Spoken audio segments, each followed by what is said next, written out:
variable depending on how much weight is in it, but Yeah. when we did it in March, it was $507 Okay, for the open top, and it only held 4 tons. right. Um. But beyond that, I think we wanted to get a sense of where the board would want to go, because I mean, this is a huge change for the town. Hence the great turnout today, which is wonderful.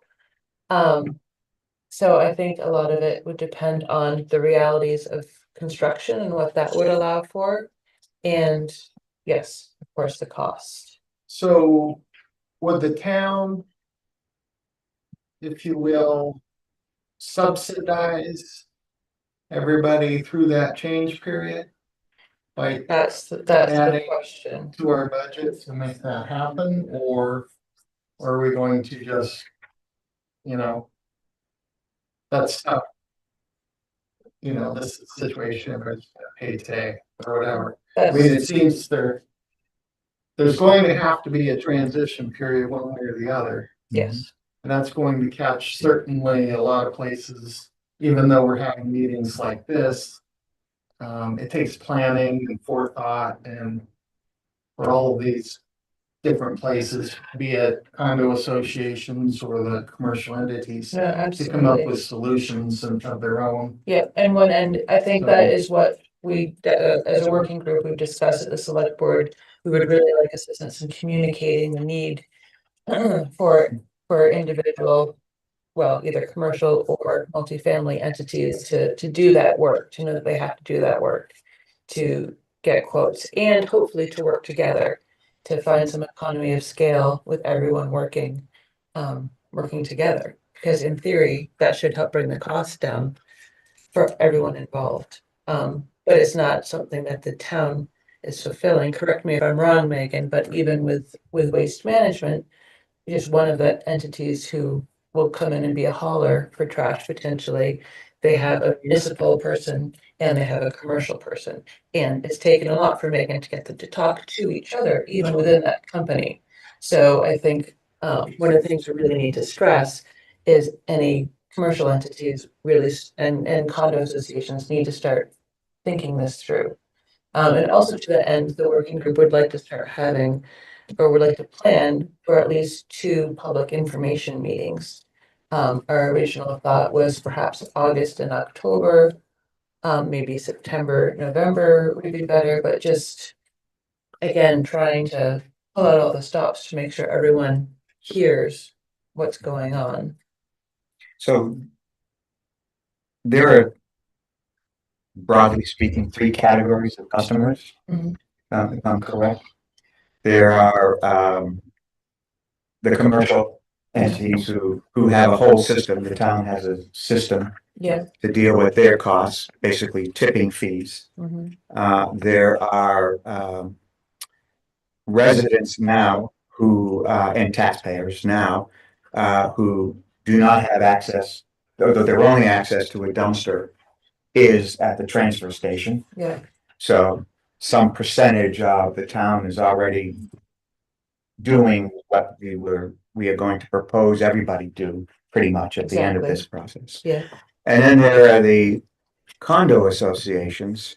The interesting twist there in my mind is that, I mean, does the town want to treat them as an association or as single taxpayers, which they are? Mhm. They pay whatever the quarterly fee, I think was $60 a quarter for trash. Been that way, I think, a couple of years now. So the easiest potentially, let me just say the easiest transition for those folks would be to deal with the trash the same way the single family homeowners are dealing with the trash. Precisely. They pay $60 a quarter, they have full access to the transfer station, and they just start rolling in there. I don't know how that fits on the timeline, but it seems to me we gotta be aware of that wrinkle in the way Okay, it would we be, deal with disposal. Right, it would be a much larger volume, so I think Yes. that's where we would need to know from designer, contractor, whoever, if that could be accommodated during construction periods. I would, in Right. my head, I'm picturing the fence being brought out further, like somehow temporarily increasing. I know, there's not a lot of space. Somehow magically making a compactor or a roll off, whatever. It's like a nice.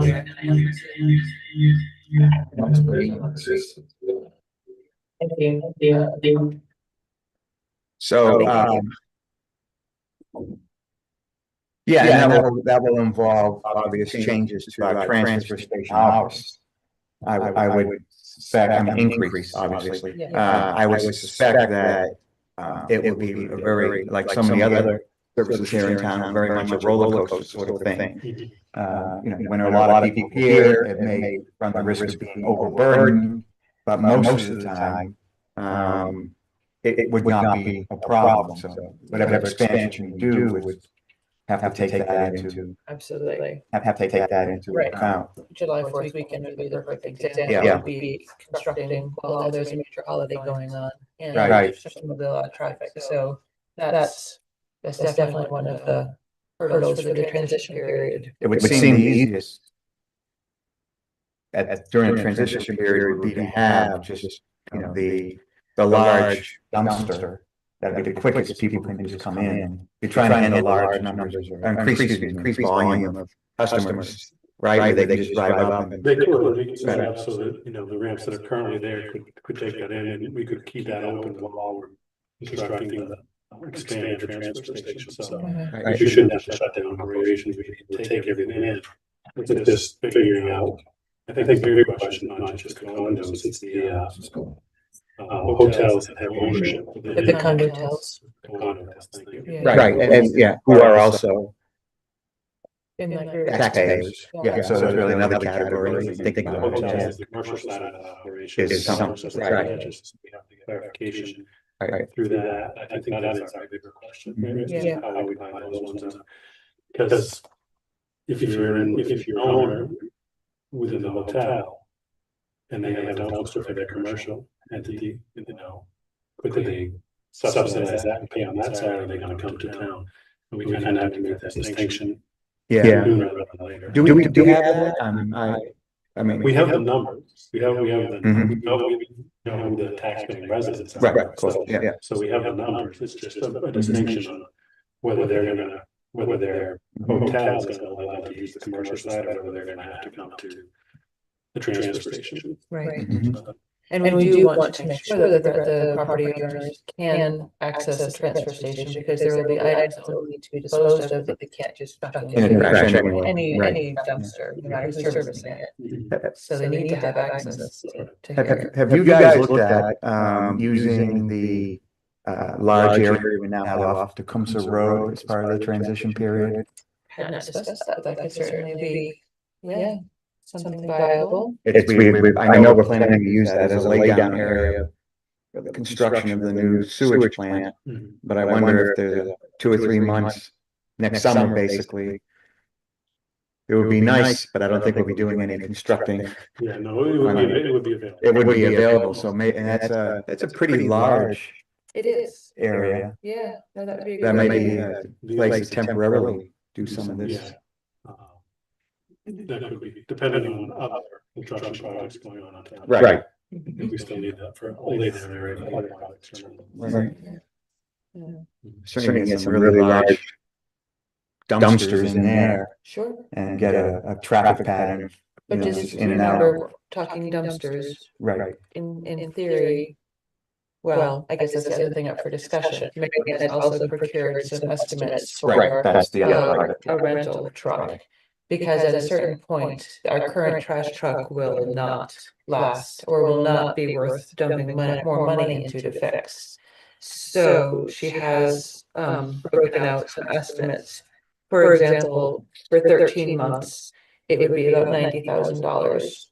You know, if we were to decide, well, the current trash truck, we could get X amount for and put it against, you know, the cost of renting a truck and to bring that down.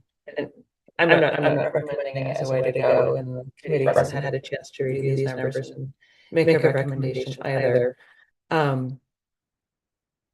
But it's another unknown. What the current trash truck, what its life will be. We have projected to 28, if I'm not mistaken. That's when we were gonna replace it. Is that correct? Theoretically, Theoretically, and I don't know how much is in the capital Is that- reserve is that fund for incorrect? that. Was 27. it 27? Okay, so. And I don't think we have much in the capital reserve fund for that truck replacement, so that would be a rather large bond article at town meeting. Probably Well, I don't think upwards we of would- 400. Yeah, I don't think we would want to Do that. purchase it, yeah. Yeah, no, I'm Yeah. agreeing with that, but I'm weighing my mind against, that Definitely. would have been, if we just continued on, Sure, that would have been the normal Yeah, normal my- path for us. My hope is that we can transition sooner and go Yeah. to, come to the transfer station, and whether it's a temporary operation up top or whether it's down here. And the sooner we transition and rip the Band-Aid off, Yeah, the easier it'll be for I everybody. think that's you know, and then, very smart, yeah. yeah, the commercial entities will have to consolidate and try to, Mhm. as Wendy said, economy of scale, try to organize and get their operations picked up privately on their own. Mhm. I But think just- you have to balance any expenditure for maintaining our truck versus what it would cost to rent. $90,000 sounds like a lot of money. oh, no, that's for And I can do a 13 lot of months, repairs that's, for $90,000. yes, So that's 13 months. We're hoping to transition. yes, So, Quarter of that time, Right. right? right. yeah, but No, it's just, we do it have. can't be numbers, they're that we like, end up putting good money after bad by renting Mhm. trucks forever because we can't get the Mhm. job done, if you will. No, absolutely, that was more just if the truck does break down, say, for example, if we needed it for 3 months. It would be more like 27,000, just, we have the numbers so that at a certain point. When Megan and Jason know just what to expect for a repair. Can help make that decision. Mhm. And that is an option, that we can transition away from it and keep on until Bethlehem, or do we look at making a jump before Bethlehem closes? There is, as I understand it, the possibility, correct me if I'm wrong, Megan, is there the possibility that Bethlehem could close before April of 27? They could if they wanted to, if they have accepted their limit, then they've accepted their limit. Yeah, It really just depends on the volume of trash that's coming in. Have The, they given any, I'm sorry, No, go have they ahead. given any indication that that might be the case? Nope, but we were also told by Casella that they weren't gonna charge us a mattress fee for 6 months, and they turned around and almost tripled the price of that, so I'm not too keen on taking a word right now. when there's some other bite-sized chunks, we can approach this in that manner. For example, would it be easier if we work with the commercials to get them to work on take them out of the process? Yeah. Just get them off the municipal solid waste ledger, if you Right. would, and let them transit over to a commercial contract with private hauler. Well, that could extend the life of the truck for a Right. short period of time. Right. The other issue we're having is a lot of the dumpsters are starting to fail, and we don't want to allocate more money for purchase or repairs on the dumpsters that are gonna be, turned Not on anyway. compatible with, Yeah. or we're not even gonna need them. We're not gonna need them, we're Right. gonna have scrap metal is what we're gonna have. Mhm. But a lot of them are already in failure, with the last breakdown. Some of these dumpsters went beyond 2 weeks with trash in them, and the amount of leaky affluent that came out of those was significant, so, Mhm. and that means the bottom's gone, right? Right, Yeah. So right, ruptured we- through, yeah. Right, so, but we don't have the funds or the availability to replace those, so. more fun. Yeah, The chair of the working group is here, Garrett. Is there something I've forgotten? that. Not for fun. You can go up to I'd the, like to. to, Oh, yes, the Sorry. microphone, of course. so that people can hear. Here, Levy? Yeah. Chair of the MSWWG, okay. A couple of things I should repeat.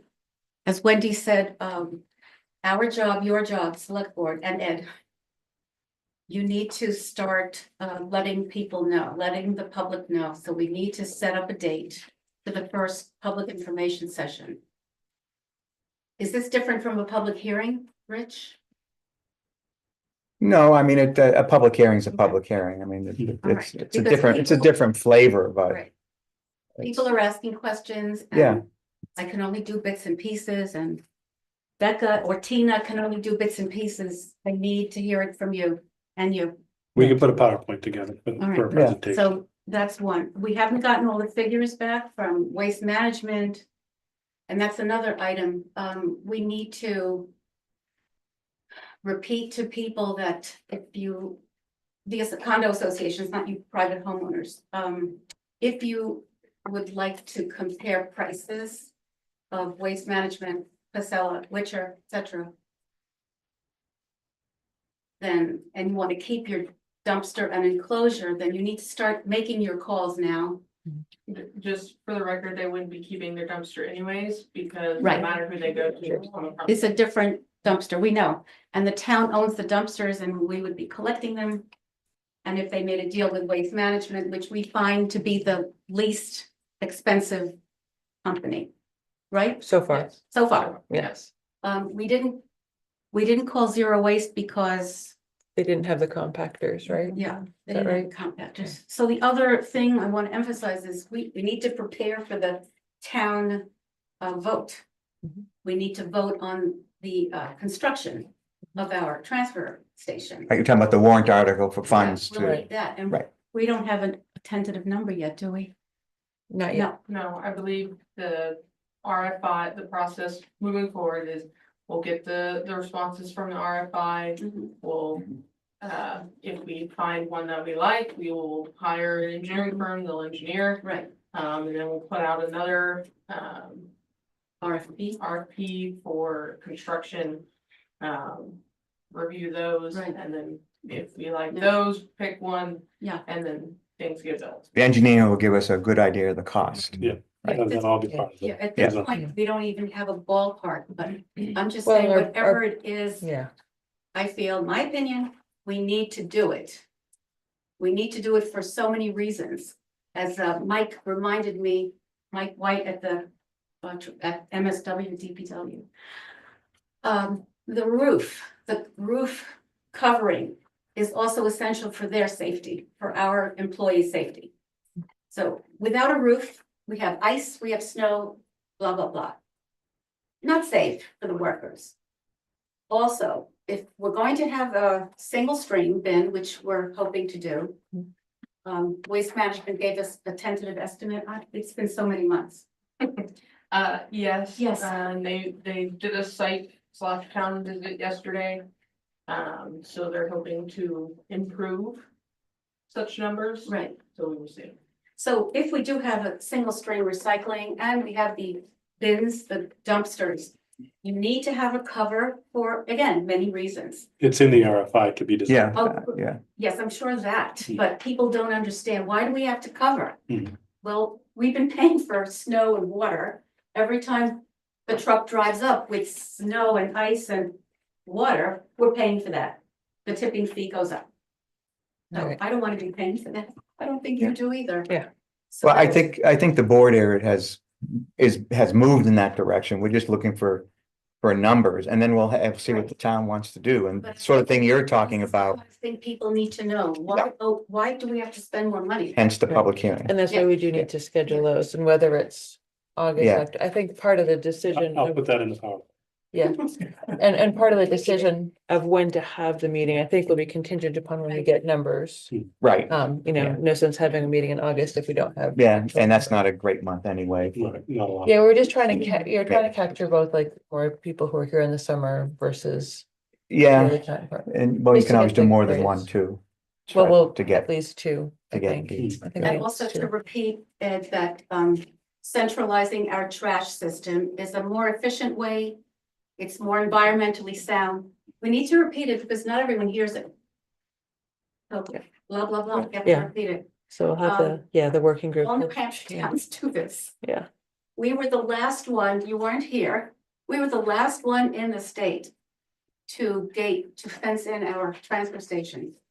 Until then, we had trash coming in from other towns, so we were up to 900 tons of waste. You probably heard this. I've heard this, yes. Okay. So we're down to 600-ish, A little less than 6. a little less than six. Wow. We're doing I well. don't Yeah. think it was that. but that, Go but ahead. that does remind me of another point. Mhm. With having the centralized location, I would anticipate our overall tonnage would drop as well, because you don't have the remote dumpsters with people Well, just putting anything that will fit in the dumpsters, you Yeah. know.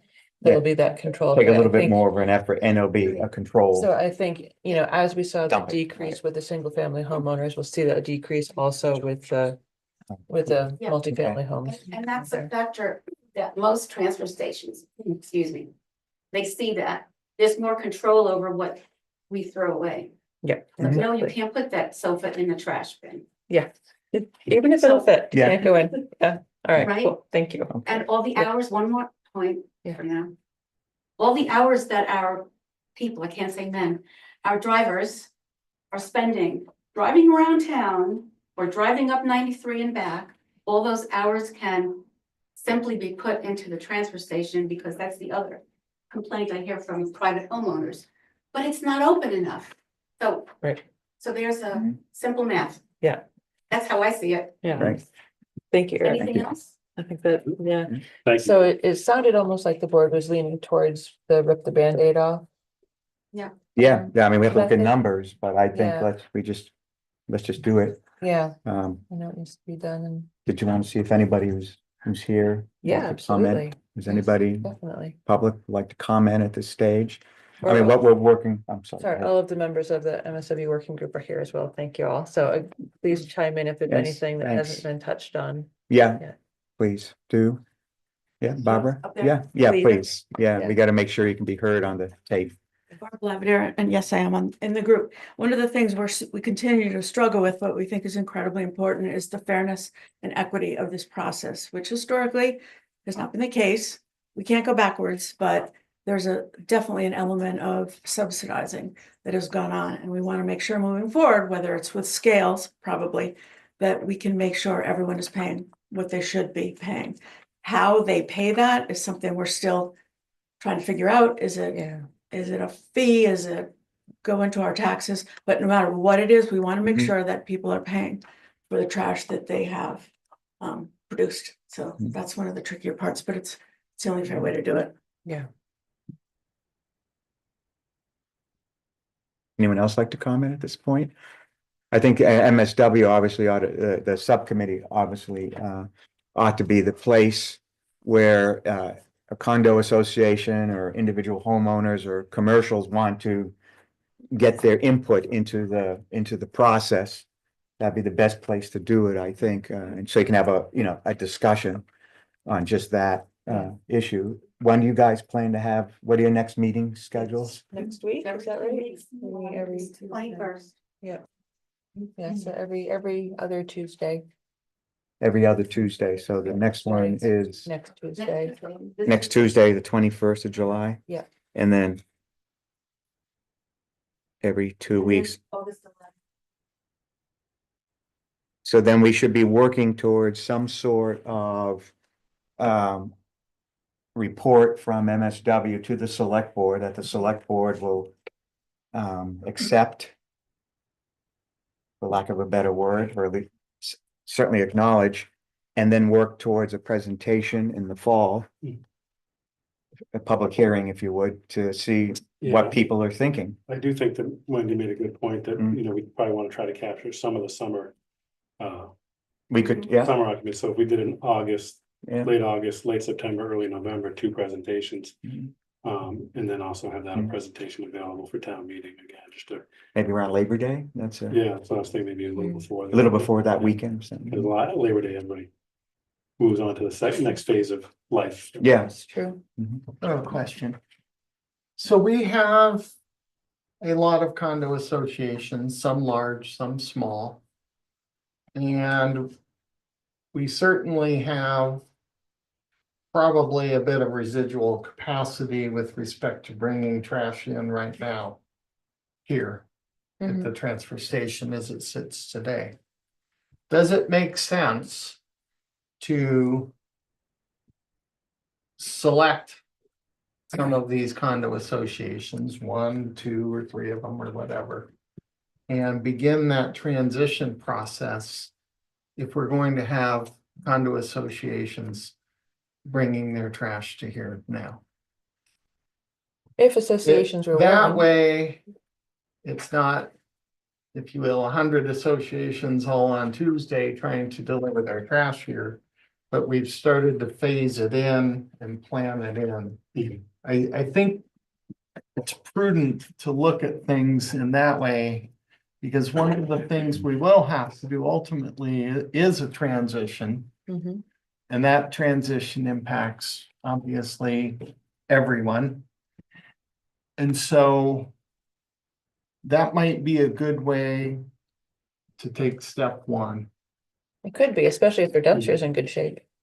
So, It can pivot stuff. Yeah, again, we can work through, that's certainly another idea that MSW Yeah.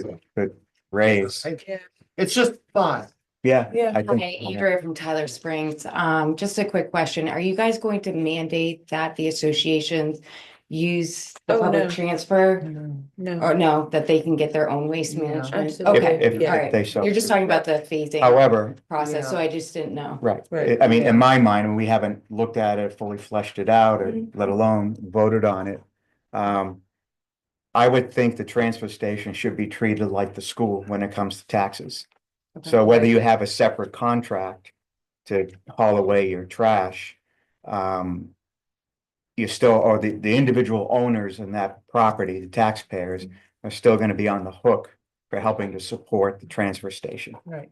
Okay. Especially because they'll need to bring things here. Yeah, when you have all the other, Have to be outside of household waste Right. or other things, but.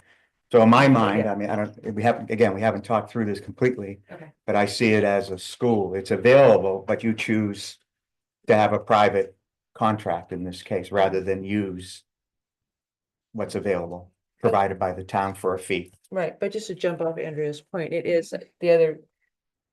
Kind of reiterate why we want to get that communication out there Mhm. for any condo associations who want to go with an outside hauler. They'll need to be figuring that out and budgeting it for their own. Oh, budget absolutely, for yeah, next year. And they So wanna that's- combine their efforts, to maybe If get that cost can work cuts. out, Yeah, absolutely, All yeah. right, thank you. come on up, Charles. How's the shoulder? It looks like you're, Improving. Good. First physical therapy, thank you. Charles Hastings, Noon Peak F2. Just from what I've been hearing here and from what I hear from Becca on the working group. One quick reaction, I hope you can actually start this transition before April. There are lots of reasons why that might be good, and sooner the better, that's just my perspective. But my main point is, I really hope that what I've been hearing about recycling will return. Mhm. To me, Waterville Valley has been infamous for having no recycling for now several years. We were told for not a long time that single stream is out, it can never work here. I gather that it is what is going to be proposed. I would love to hear more about that. I would love to I hope it will work. And if we can once again establish full-fledged recycling here, the amount of other trash volume and mass will collapse. Mhm. So much of what I throw out, it breaks my heart, Mhm. but I have to put it in the landfill. Yeah. And if we really can get full-fledged recycling going here again, what a huge difference it'll make. So I haven't heard too much. I don't know why it's gonna be able to work now from what we're hearing, but that's wonderful news, and I hope the working group, the select board will see to it that we can somehow get that as part of this whole revamp Mhm. of our trash. Yeah, part of what the working group is working toward Mhm. is having space for a single stream recycling. It will be at an increased cost expense to the town. But the theory is, as you're saying, Charles, it would be less tonnage, so hopefully that would weigh out. Single stream definitely has its critics and drawbacks in the grand scheme of environmentalism. But it would be what's available to us, at least at this point, with the amount of space that we have to work in. You know, presumably in the future, if we have additional space, we could look at a baler, maybe do, anyway, that there, Mhm. maybe in the future it could be more. But for This- right now, it's. This is for household waste. I would Yes. very defensively You're say right, yes. that we do recycle, but not household waste. And the reason we stopped recycling household, it has been many years, I don't know, 6, 7 years now, is because of outside forces, you know, completely outside our control, and the cost of recycling actually, we thought was prohibitive. I mean, Megan probably could talk more to that. In terms of numbers, I remember the numbers, and I'm sure it hasn't changed too much, but it actually would have cost more. And there are different types of things you can recycle, so maybe we can, maybe it's cardboard, maybe it's, you know, metal, maybe it's glass. I think that's all gonna have to go into this calculation, but we have looked at it over the years, trying to see if we can do a little of this, a little of that. It didn't seem that we could do it from a cost standpoint. And but the goal is to return to some kind of household waste recycling operation. That's not off the table at all. Definitely not, yeah, So that's my defensive comment. yeah. Yeah, and then the other big point that we kind of touched on briefly, Rich, is for the select board to think through the method of payment for the whole process. Mhm. Whether it's general taxation or we can continue with the quarterly assessments Right. to pay for this. So the quarterly assessment aspect to it is relatively new. We started that, I started doing that in 2017 to 2018, I believe. We always were paying something, but it wasn't much.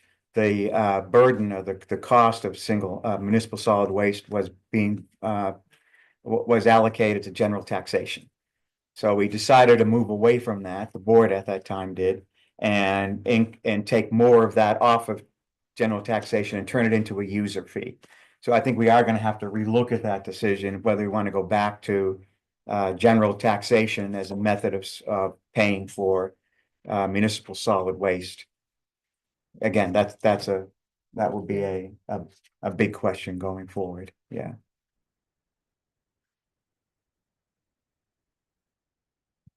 Anything else you guys want to say, or any other comments or questions by anybody here? I think the main points of the group are just wanting to get the communication out there, so. Okay, So thank you guys for plugging us in for this extra time and extending the meeting time, but just to, you know, make sure everyone's understanding how we're moving forward, I think is really critical. Because this is a huge change. Right. Yeah. so the next two meetings for the working group is the 21st of July and 11th of August. And I would strongly recommend that if anybody has any input or something they'd like to let the committee know, please go to one of those meetings, because that will come to the select board. And it could always come to the select board, but that'll be rolled into their recommendation to the select board as we move for an August, some kind of Yeah. presentation. Yeah. So, you know, Yeah, 11, reminds me. maybe late August. Yeah, that's not Right. that far off. And 9 o'clock on those days at this location. 9 a.m. Right. 21 July, 11 August. Yeah. Okay. Anything else, Wendy?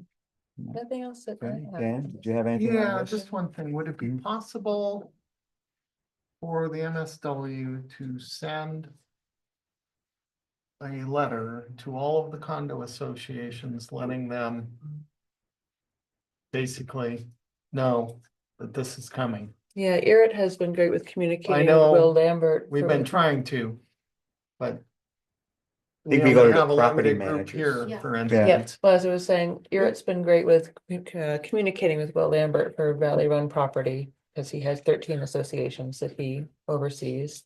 But yes, Yeah.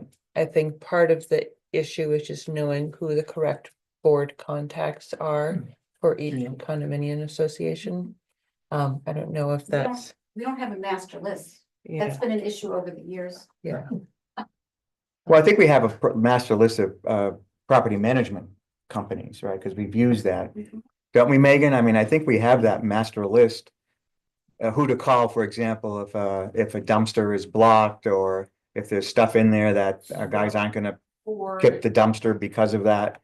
we do have it for property managers. Right, If they've changed recently, we don't have it. And as far as homeowners associations, condo associations, I don't have everybody's contact information. no, but if we start with the property manager, I bet you we capture, Yeah. I would say, I'm just guessing, but 90+% of the population we're trying to contact, so that's certainly one way to get it out. That's. Is there, what I is was there a way thinking, then yeah. to reach everyone? All the boards? Select The board the boards are always, but the meetings. boards are always difficult area, So they're changing. because some boards are very active and some Yeah. boards not so much, And some change. and some frequently. change, yeah. Yeah. Anyway, I'm sorry, Ed. you were Yeah. gonna- We'll do our best. Yeah. I can't say that, I know, I don't know. I'm on week 11, so I don't know the board members yet, so. Oh, he's counting weeks, that's not good. Right. I think we had a couple, Go ahead. Just a really quick comment. yeah. Matt Ramsey, Lost Pass. Maybe on the dumpsters themselves, put up a sign that says, we're making changes to waste management. Have your condo association president, please contact or notify who it is. Sure. And if you don't do that, That's Too bad. good. I don't know, it's gonna be a while before we get our water, sewer, trash assessments out again, right? No, but that's a great idea. We could certainly Yeah. put a placard together that could be stuck on the dumpster. Right, It's just- people would see, Yeah.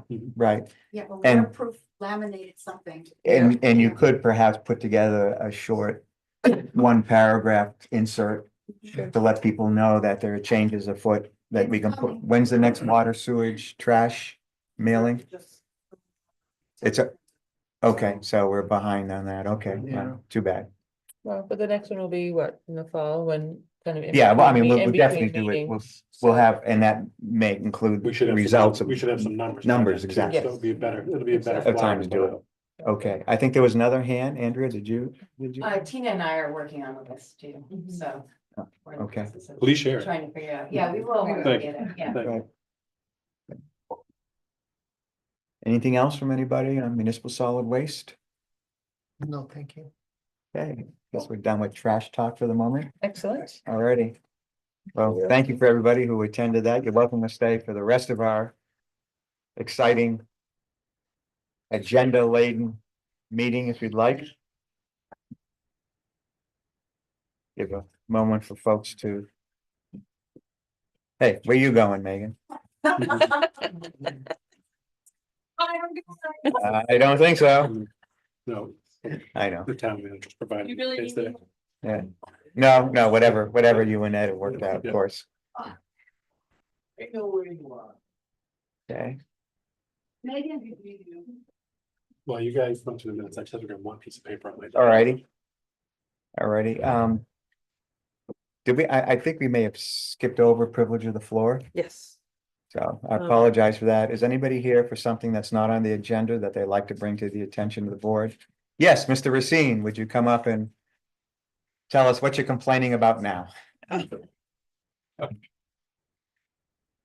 Oh, good afternoon, John Racine, Tri-Pyramid. So today I've got my conservation hat on. A little hot, but. I'm seeking out some information here that'll help us. So, now that the town owns that 13 acres at what used to be the Britton land, Mm-hmm, I've noticed that, there has been some disturbance going on in there with, some, Piper's mm-hmm, storage area or whatever. So there's two areas that I'm concerned with.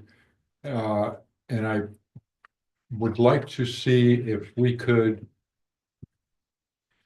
have whoever's doing that, whatever they're doing to that Mhm. land, let the conservation people know, or let the select board know, so that when we're downtown and somebody says, hey, John, you're on the Conservation Commission, what's going on down there? Mhm. So to give you an example, there's two areas. One of the areas is between Mike Stream and the river. mm-hmm, There have been 3 areas where they've gone in with a tractor mm-hmm, and knocked down some trees and disturbed some areas. I'm guessing it's for the boring. Yeah, it's a testing? test pit, well, All right, Yeah. but I really think out of respect that we as a commission should know about that. I thought for some reason that is what the Conservation Commission is all about. The other area I'm concerned with is on the other side, closer to High Country, right at the bottom, there's a nice big like pond, a little small pond with frogs. there's a whole wetland that's circling. Yeah, where and it's that being corner of it. disturbed. I saw an excavator over there digging up, or they were moving their piles or something. I didn't go over there because it's not a safe area for someone to Yeah. walk over to. But I was just concerned about those areas. And Charles is also on the Conservation Commission. And it's probably the first you've heard about it. I did hear about it, a day or two ago, and I heard that it was boring. It's going. Yeah, I So- didn't know they were disturbing the old oxbow. Yeah. Should stay out of I mean, we're guessing what's going on. We actually discussed it in the select board. I think the last select board meeting, the one before that, we did talk about. We did Could talk you- about this. Am I out of line by saying, could you let, out of respect, let the Conservation Commission know about this? Is that a wrong thing to ask? No, I think certainly, we- it's not conservation land. Not yet. Well, that still has to be decided. That is the plan. Understood. That is the plan, but yeah, I mean, I think it would be useful to make sure that any of our boards associated with, in some way, shape, or form with land use, although Conservation Commission is not by state law a land use board. Understood. We certainly could get the word out, what's going on. Matter of fact, I think our plan is at some point in the near future to have as an agenda item what the status is of what's happening down at the Britton land. John was asking about, they were unaware, and they've been Conservation Commission folks are being asked about what's going on in that land, some concern about the closeness to the river, taking down of trees, work at or in a wetland. And we all know it's part of the test pit project that we need to do per state law. Yeah, it's an environmental survey that's being done Yeah. currently. So we can get it, we actually asked the consultant to come in to the town offices next month to provide us with an update and then see their availability to provide an update to the town on the conditions of the old landfill and where we're at. So that's the majority of what you've seen down there. In addition, Piper is using it for a laydown area just for any clean fill, any new gravel or any new product that they're bringing in. All the stuff that they're taking out of the ground is going to the old drying beds at the top here. So sometimes you hear the tailgates of the dump trucks down there and sometimes you hear them up here. You're right. But as far as the use goes, that's the majority of the work, and it was an RM Piper, a piece of equipment that the consultant hired to go out into the different areas to dig. And that's all for environmental survey, so we can provide a report to the state. I have to say, they've been very respectful the way they did it. Mhm. They didn't knock down, maybe a 6 or 8 inch tree, just some Mhm. sapling things, but it still raised a lot of questions to us individually, because Eric and I are on so many boards and volunteering for so much. Charles, Rebecca also Mhm. are on the boards, and they're asking us these questions and we don't have answers. So they're assuming the worst. I don't know why they would, but they can certainly ask the town. I Yeah, mean, they certainly feel free to give the town hall a call. We I can- don't know if I agree with that, though. Why can't you just let us know as we have our Yeah. commission, it's on camera? Yeah. As we talked about it, you said you talked about it last, the last meeting, the meeting Last before meeting. that, that's on camera, but not Yeah. everybody wants to watch a select board. Yeah. They'd rather watch the Conservation Commission. Which John, is, can I just add one thing? It's probably good, since John brought this up. The Conservation Commission has been keenly interested in this 13 acres for Mhm. quite some time. It is often a topic of discussion in our meetings, and we do look forward to the point when the state finally, hopefully authorizes us to make some decisions about this as to Mhm. how it will be used. And I do hope that the Conservation Commission will indeed be much engaged in that, as I suspect will be the case. But it's Mhm. good to That make, is the plan. make you folks aware that we are keenly Mhm. interested and would love to be informed about what's going Is, on. is not, someone from town staff going to the Conservation Commission meetings? Not to my knowledge. no. No, Not lately, because I thought that's what had been going on. Well, we'll discuss it and we'll have to obviously look at our communication to the Conservation Commission on it. Yeah, And the other thing we're a little concerned about is the shoreland protection. Not the shoreline, the shoreland. How much? Where's the line drawn with disturbance of the land? Are these borings okay to drill into that? Shoreland protection area? I don't know. This is what we need to know. So the consultant obviously is well aware of the regulations. Isn't, excuse me, is the consultant's name a secret? Could you tell me? who it I could if I could remember it, but I can get it for you. is? Okay, First name Matt, that's what I have for you. But I can certainly get you the consultant's name. okay. he's an environmental engineer that we've been working with for like 2 or 3 years, so we depend on, just like in other situations, we depend on our consultants to ensure that they're doing I just, what they're required to do, but We I'm, would have preferred to know what was going on because we understood from past years right, that this area, Simon's Path, Mike's Green was shoreland protected, 250 feet. This is what we were told for years. Now, I think Mike Fergal said, not so clear. So Well- we should have that clarified. The goal is to Mhm. find the boundaries and such for the landfill that was there. We have to find those. Right. mhm, Because that landfill area will have to be capped. Mhm. And ultimately, I believe there will also be some, test wells? Yeah. As well. Mhm. on the and maybe property even monitoring. To monitor, Mhm. And to answer water that, going into the river. if I can answer that question about who the consultant was, thanks to Dan's sharp memory, it's Mark Henderson from Monadnock Environmental Consulting. Mhm.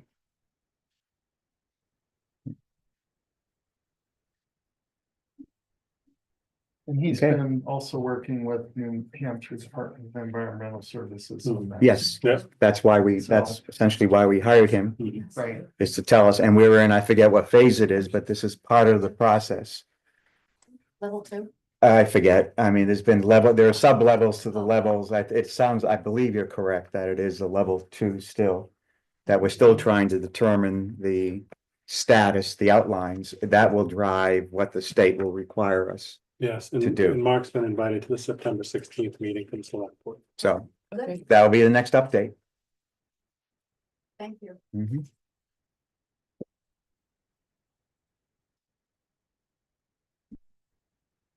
Okay, so, Sorry. Yep, I know please, there'll go be ahead. one other privilege, Jason Flegel will be coming in. He was here for 2 o'clock and I told him to come back at 3 o'clock. To okay, discuss the community power. okay, when he comes in, we'll just slot him in. Very good. Alrighty, if there's no more privilege of the floor, we'll move to approval of select board minutes. I think we have 2 sets. Sorry for my late comments, Kristen, but they were all very minor, just nothing that changed the substance of any of it. there are a go ahead. few typos. In some of the words. Yeah, that weren't there before. Okay, it's So going backwards in a way, but all right. I may have caught them. It just. You may have,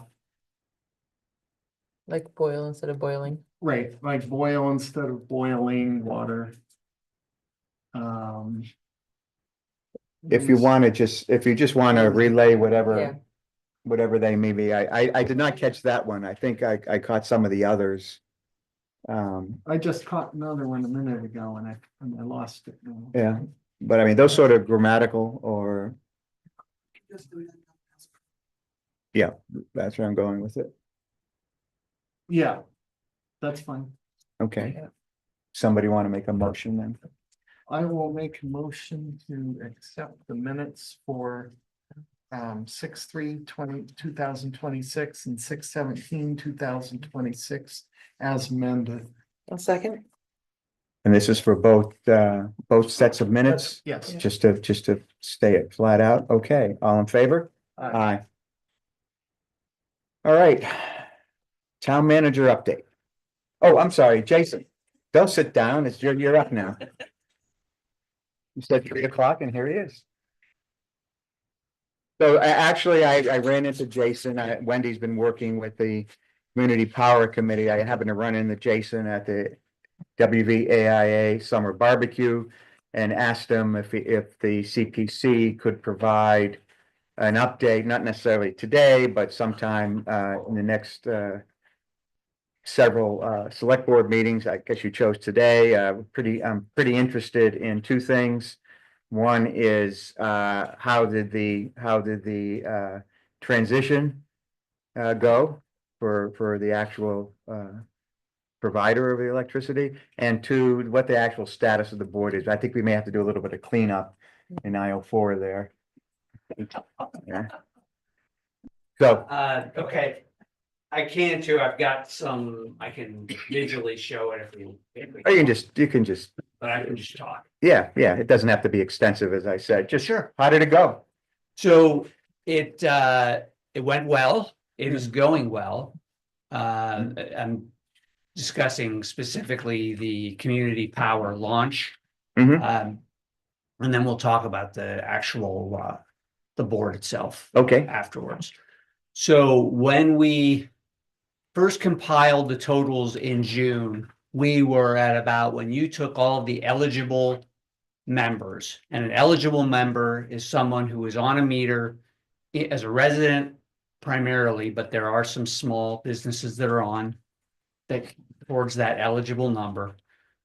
Those that do not count for the eligible number are people that are on a separate competitive supply contract, and those that already have solar panels, because there's a difficult mechanics of that are difficult, and so they tend to default them out.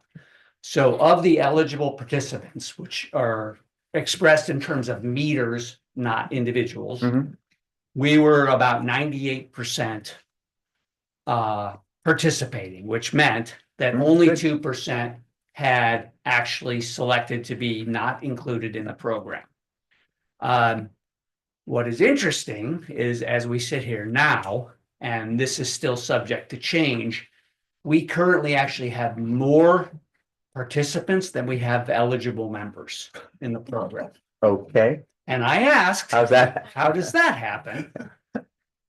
And the answer is twofold. One is the only way that can happen would be for members that weren't considered eligible, in other words, that weren't defaulted into the program for whatever reason, They opted in. decided to opt in, Okay. and that's how you can get to that number.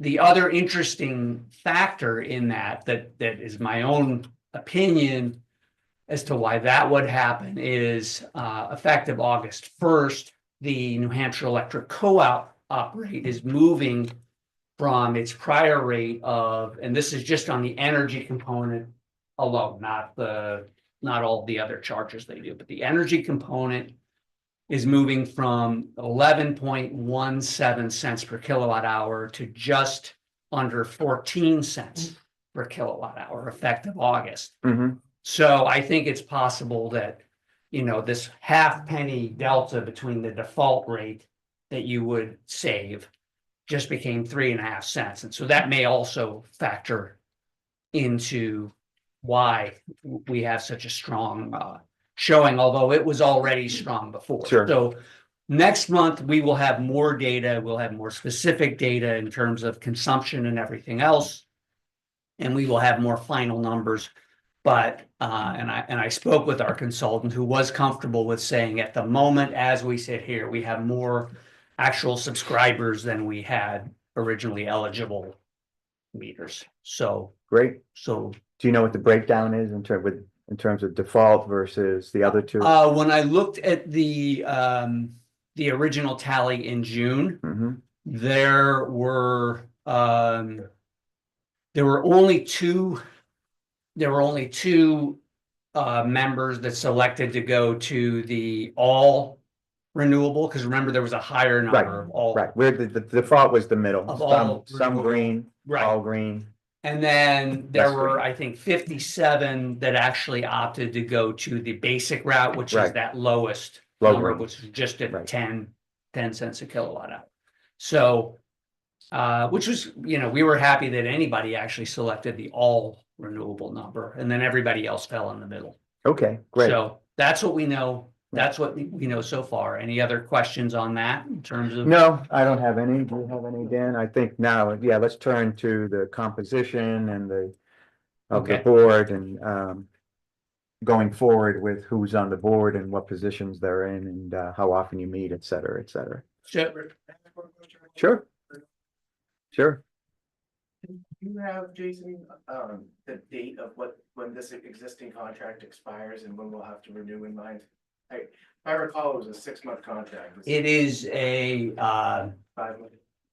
the contract will need to be renewed in November. Okay. And I think you never have specific dates because it's on meter reads. And so since they're staggered, it's kind of there's not one single date, but, Thank you. and that's an important date because that's when we want to renew. And then that will be hopefully a longer term. We'll get the best rate we can get for as long as we can get it. And I'm sure we'll have a lot of discussions about that. Yeah. When the Okay. time comes. Right. So now the committee. So the committee has, I believe now 6 full-time members that are on it, including myself. So sure, right.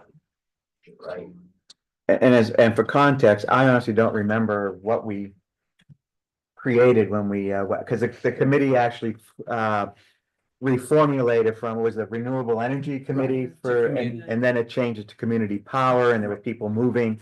So I'm not sure we actually have a set agreed number of full or alternates. Well, I So- can tell you what I know. Yeah. We have 6 members and we have 1 alternate.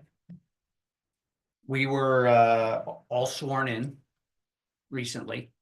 So I believe that's been done. And I was sworn in as the chair. We have an acting secretary, but I don't believe that's been made official. So I think we have some work to do there and I'm looking for guidance there as to what we need to do. And is that 6? Does that include the select board ex officio, Wendy? It does not. Okay, so it's 6 plus ex officio. That's correct. Well, it's 6 plus an alternate plus. Plus, so the total of 8. Yeah, but I think we're gonna have to look at this because I think we Yeah. need to get it to something manageable. Well, our standard is you can either be, I suppose, 5 and 3 potentially. Or if you want to be larger, like the planning board, you could be 7 and 2 or 3 or 4 alternates. But in theory, an odd number. But it should be an all number, and the ex officio is part of the full, so So go ahead. counting ex officio, it would be 7. If it's 6 members Right. plus me and you're It counting. would ex be officio, 7 then it's plus. Right. an seven. alternate. but you have 1 alternate. Right. I think you'd have to, someone from the full is gonna have to, you want to have a total of 5 in that, Sure. right? Well, so then it would be. 5 2 and more. 2? Am I doing it 5, are right? you including ex officio? Yeah. 5? Yeah, So right now, there's 7 full, including ex officio Right. and 1 alternate. right, So if you want it to get down to 5, then it would be 3 alternates. yeah, Okay, and 5 full, okay. right? If you want to keep those numbers. As far as who's who in the committee, it's been this board's practice to allow the committees themselves to determine the officers of the committee. Our job is to set the parameters of the committee's, remit and to say if there are any other aspects of the committee, like is it permanent or what have you. But in terms of, and then appoint full members and alternate members. But as far as who's who in the committee, that we've always, to my knowledge, left that up to the members of the committee. And the standard is a chair, a vice chair, in the event, the chair can't make the meeting, and a secretary. Because someone has to take the minutes, because as a select board committee, you're going to have to notice and keep minutes. And there are parameters to those two things that you can find out. I'm not gonna spend time talking about it now, but I think you may already know it from other committees. And we need to determine, I think at this point, and we want to stagger, right? We want to stagger the membership so that any given year, not all 6 or 5 or whatever are coming up. So we're gonna have to look at that. So I think what we'll need is, and maybe and what your meeting schedule is, like how often you meet. Yeah, that I can tell you is generally the first Thursday of every month. So once a month. Once a month. So your next meeting is gonna be in, It's actually the next meeting is the second Thursday of August, but then Okay. after that, it's gonna be the Yeah. first. Okay. Thursday. so what I think, I mean, if the board is happy with waiting until the second Thursday in August. I think what we'll need to know is who among the 7 you have now, the 6 full and 1 alternate. Who among the 6, I think you'll have to drop down. 7 full. Oh, I thought it was. Including ex officio. Well, I was just keeping the ex officio off I of understand, it. okay. So, yeah, so only 4, right, of the 4 of those 6 can be full, So we need to make 2 of them Alternate. alternates. right? And then, I mean, the one way to start it with the staggering is to do it just, someone is only for a year, somebody's for 2 years, somebody else is for 3 years. So you need to figure out how that is so that we can vote on it and regularize with this. Sorry to be the petty bureaucrat, but I want to make sure there's no problems if any of this is questioned for any reason, legal or otherwise. Yeah, Like who's who on the committee. and those meetings will occur here. Yeah. In Yeah. person. Yeah, I mean, we can figure that out as well. So, Wendy, is our representative, are you comfortable waiting until the second Thursday in August to try to shepherd all this through? Yeah, that'll be fine. And then some meeting after that, maybe I'll our report next back. August meeting, and we can then Yeah. make the appointments that need to be made and Perfect. move forward. Yeah. Okay, Anything That's it. else? thank you. Thank you. All right. Let us move on to the town manager update. Town manager update, let's see, we've got. Why don't we start with the cemetery, at the last planning board meeting, in the middle of Yeah. the meeting, I got a notification that a spring had sprung at the cemetery.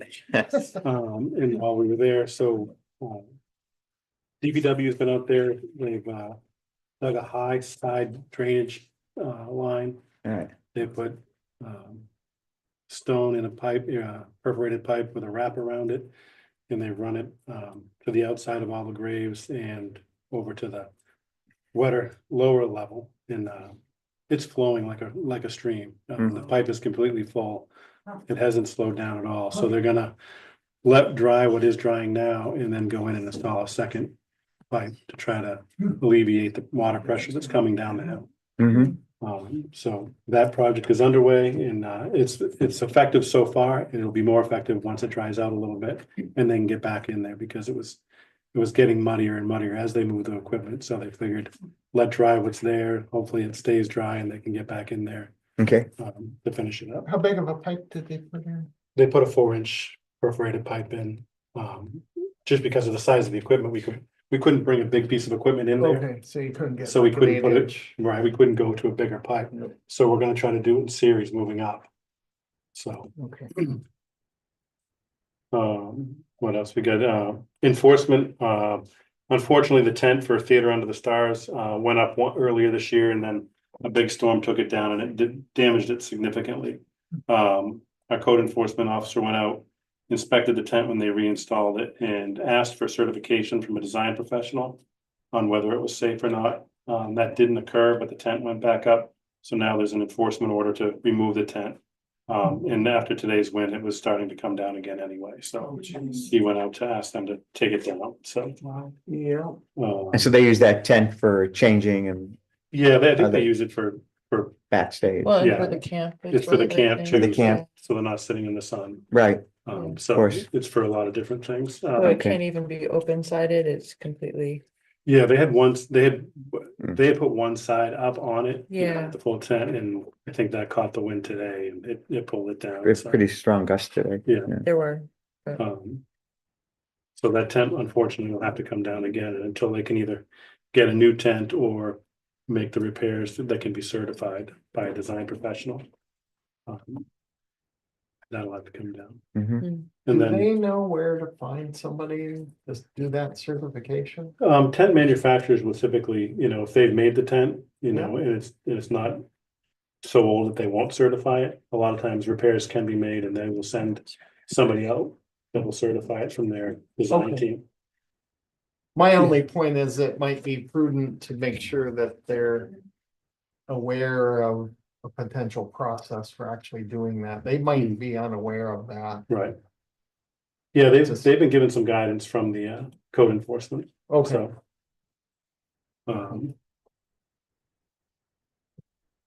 On the Park and Rec, the after school program begins September 8th for the school year.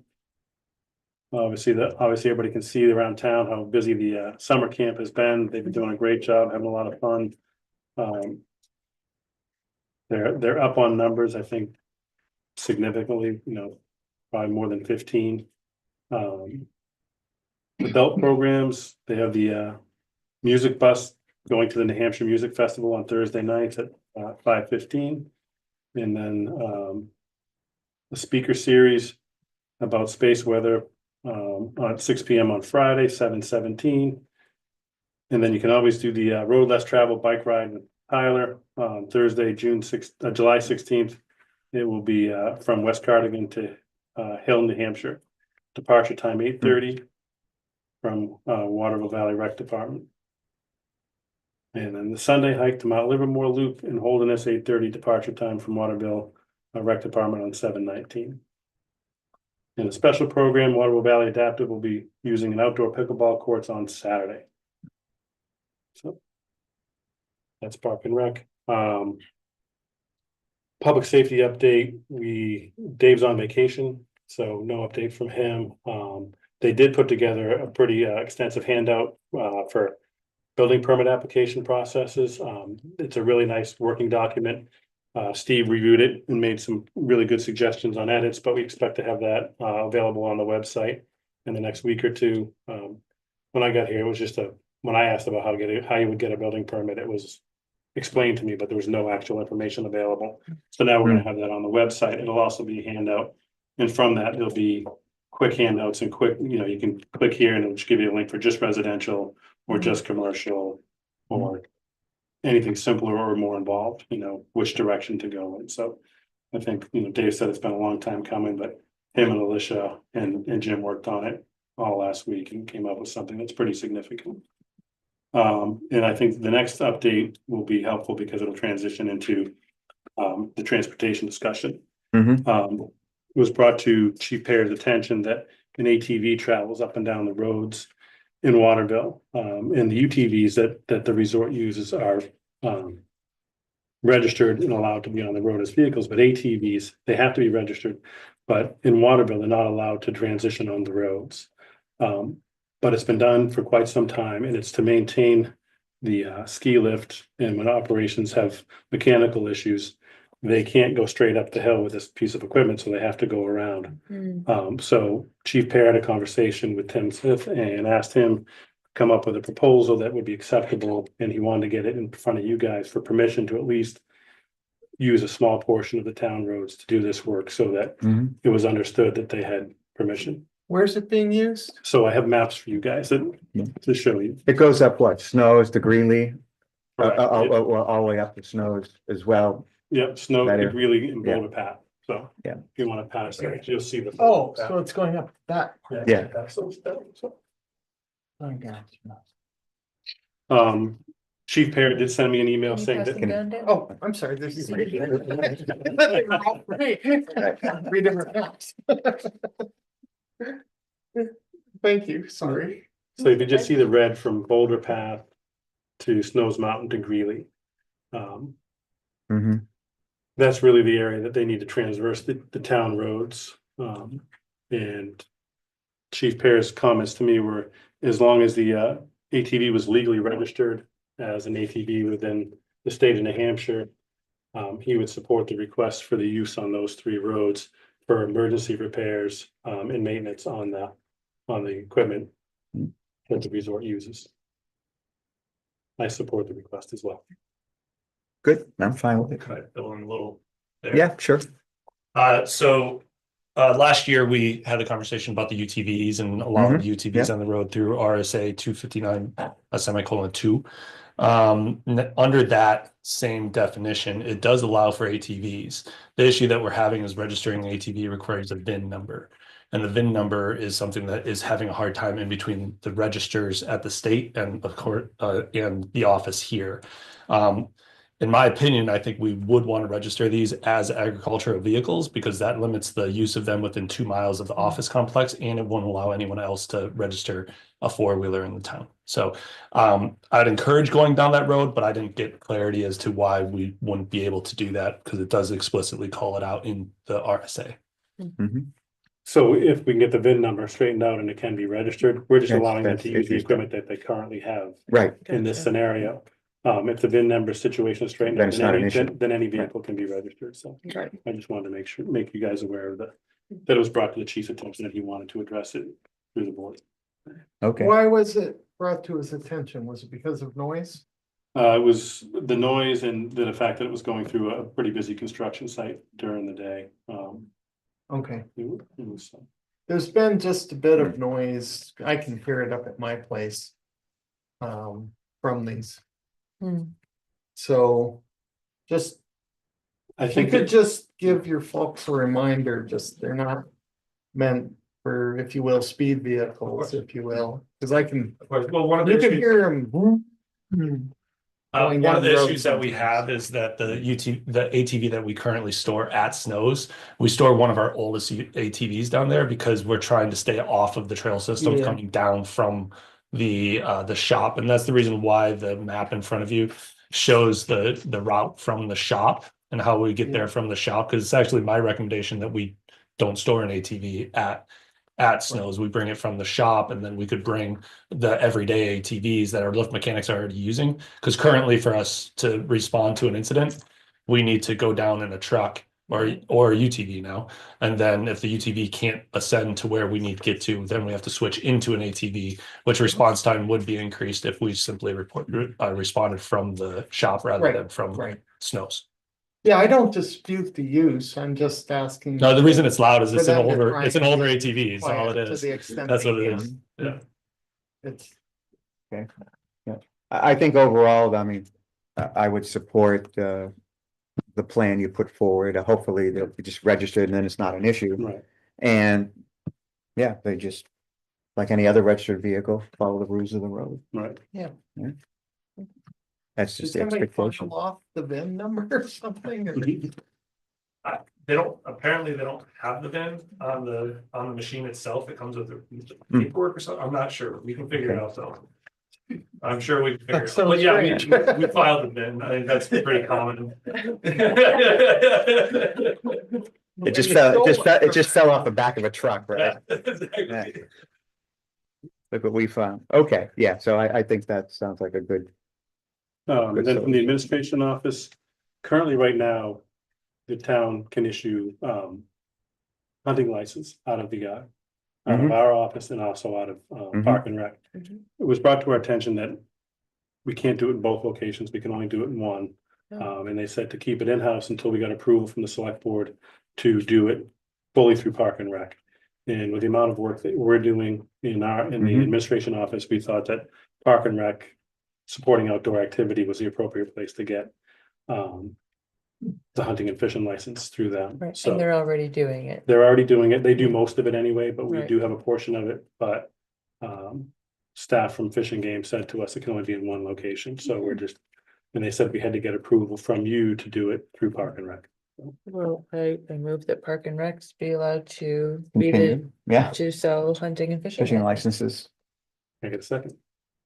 I would second that, but I want to Okay, ask. is there a discussion? There's a question. I have a Okay. quick question.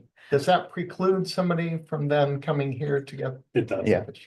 It would have Okay, to- so if they come here, they're just gonna be Right. redirected to go over to. Yeah. I think we can put an Okay. announcement in Then our I'll second on the that. website, We'll put it on the website. saying, yeah. Moved in second.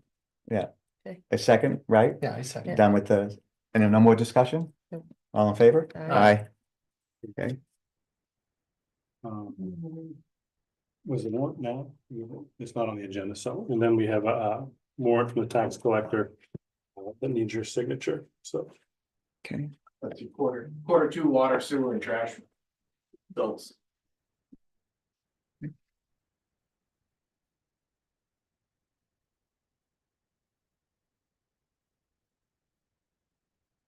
Can I throw in my first one, son?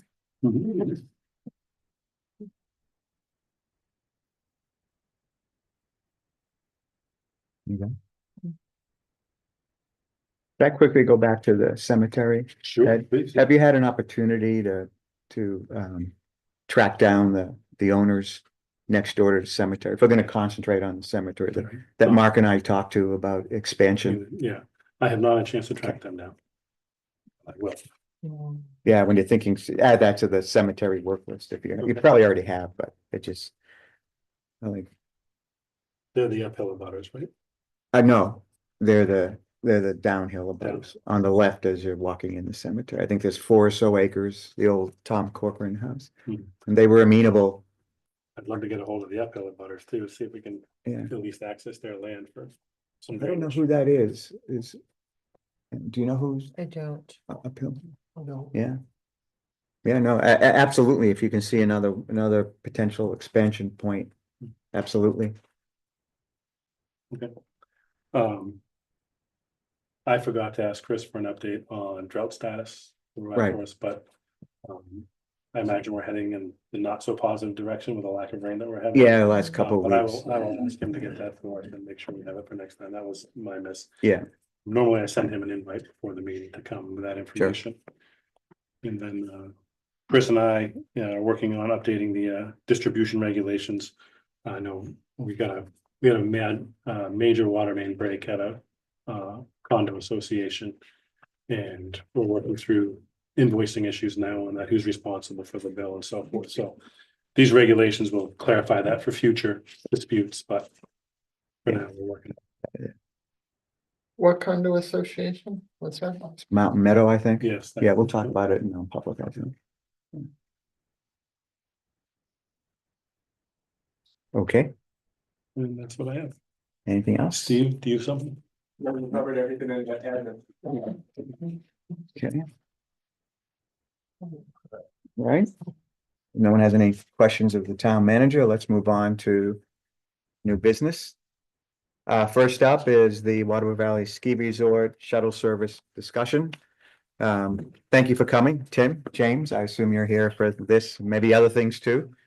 Okay, so I think you've just heard that we would just like get a sense of your expectation going forward with regard to the town, again, ponying up some money for it, as well as what the current plans are. So 2 or 3 different things. We just wanted to talk to you in So person my about it. understanding is we have 2 issues on the table. One Mhm. is the overdue balance that we have from at the town.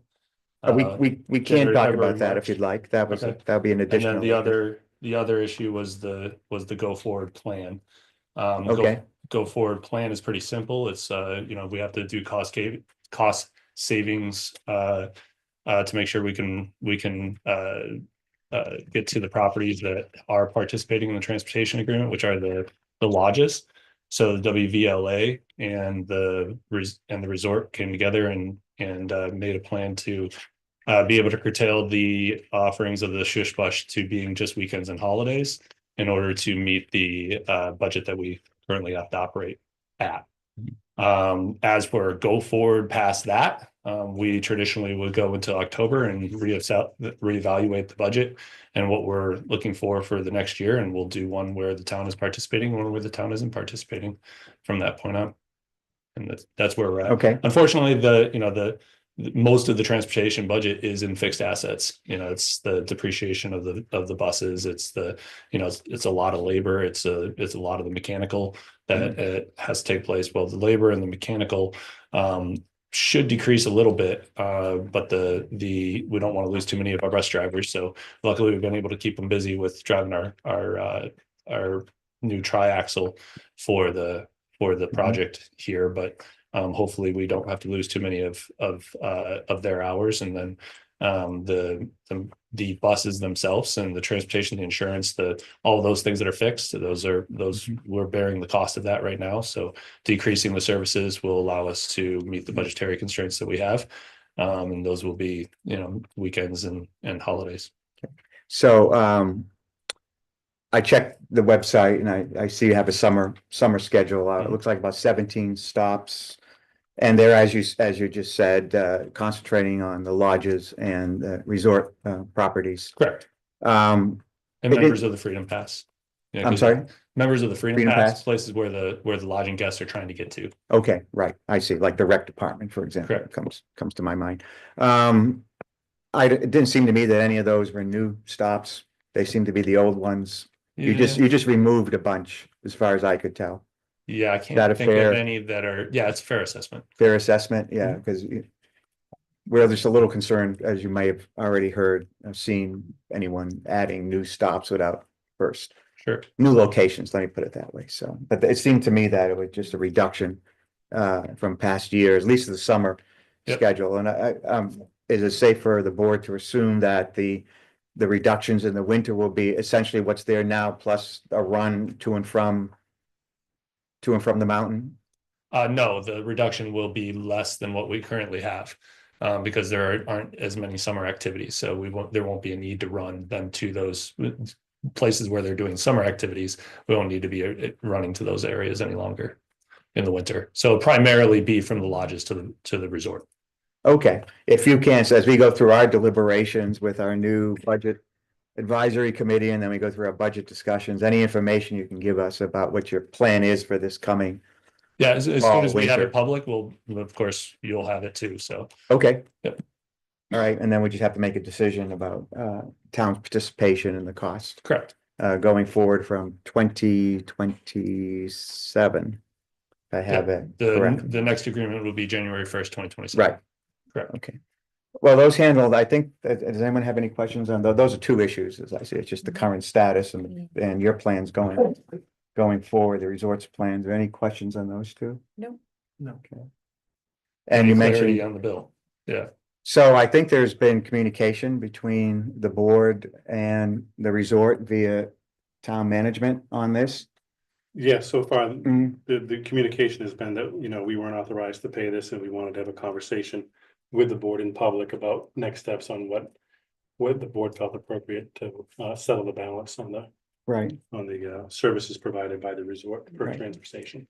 Well, my challenge with my struggle with looking at this is that both in Article 1.1 and 2.3 of our agreements, I feel like it's pretty clear that if town meeting didn't authorize sufficient funds to afford us to pay for these, then we wouldn't be obliged to.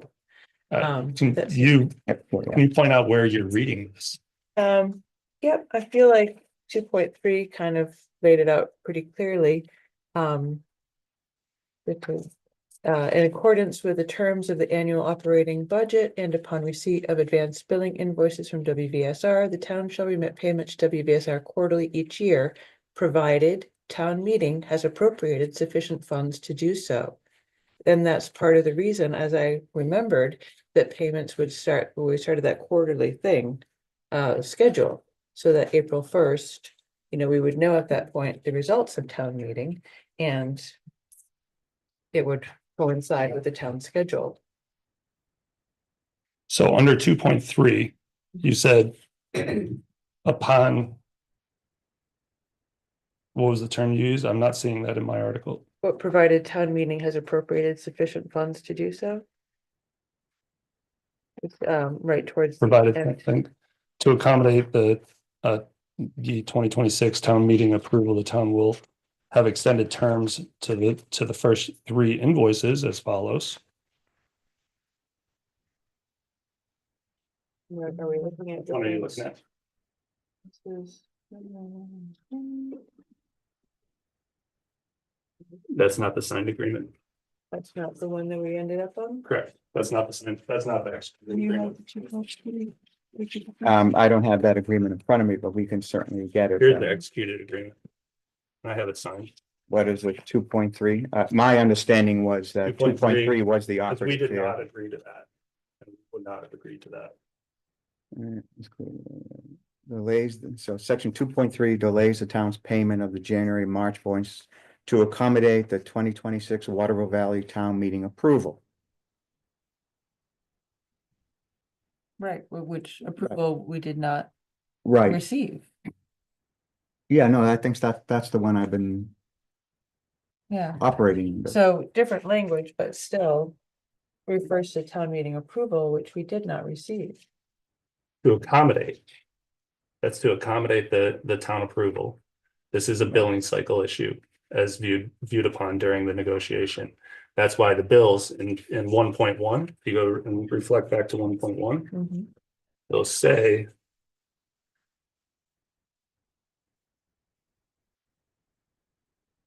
Right, unless the 2026 Waterville Valley Town Meeting fails to appropriate sufficient funds for this agreement.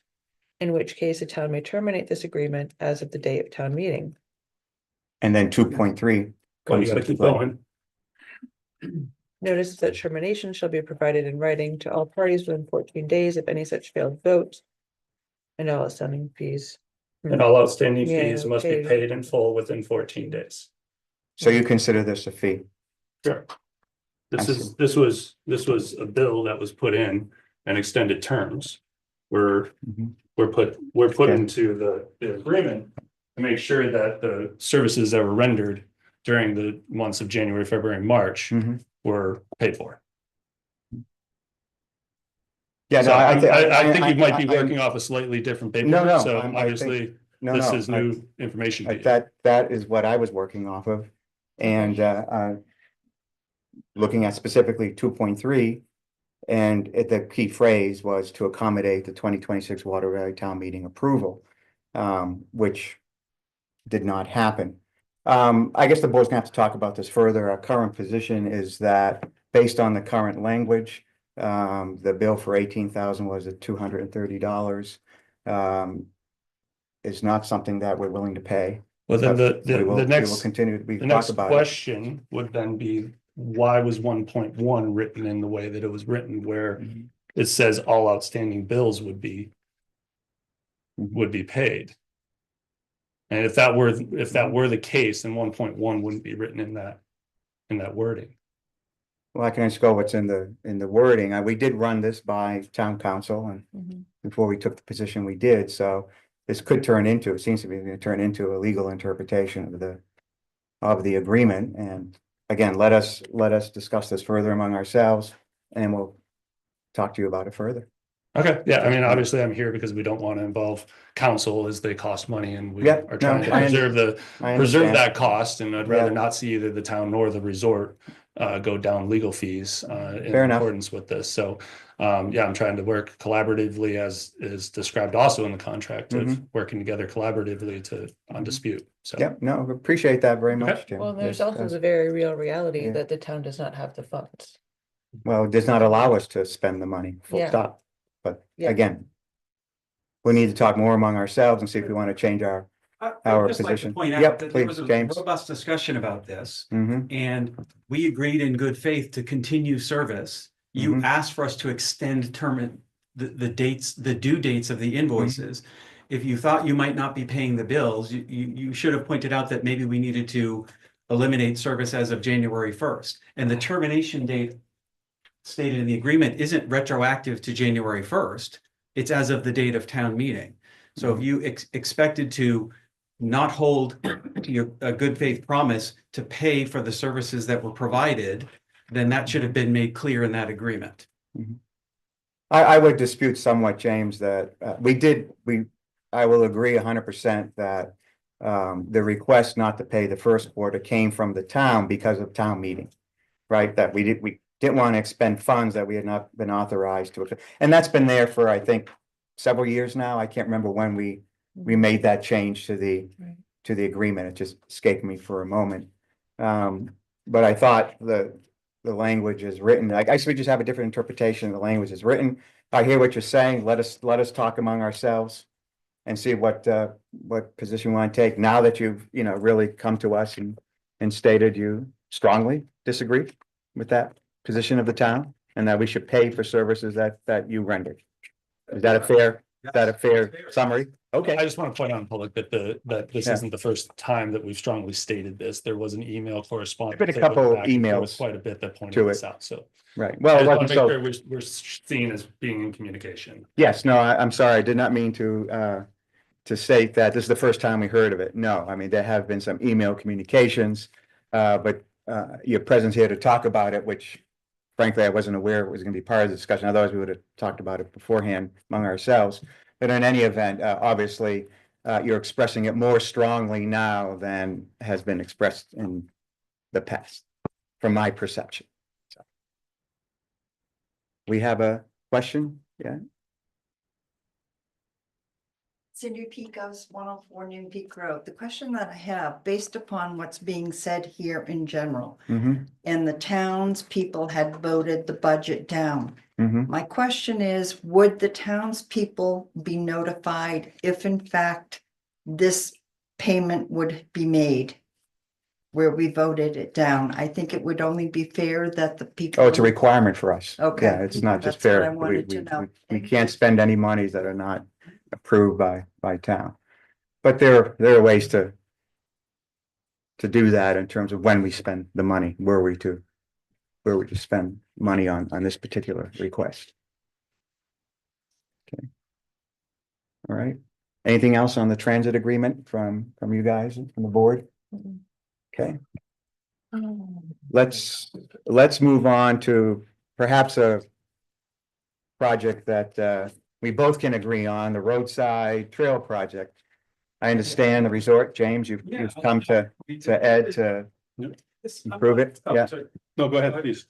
This is, I'm not sure if and when it was discussed at in a meeting before. This is something we had worked on last year.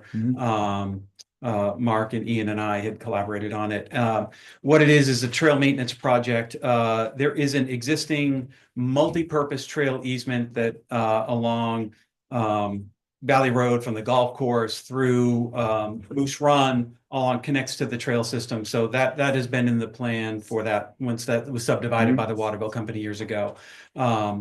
It's an easement for multiple uses, including the resort for cross-country skiing, but also for cycling and for pedestrian use and everything like that. So that trail, it extends from the golf course in front of the villas. That was part of the discussion with the planning board of the villas, to make sure that trail was preserved. Right. From Golden Heights Road over to where the trail, the Pond Loop Trail comes under the road there at Valley Road on the north side of the creek. The trail isn't very clearly delineated. Right.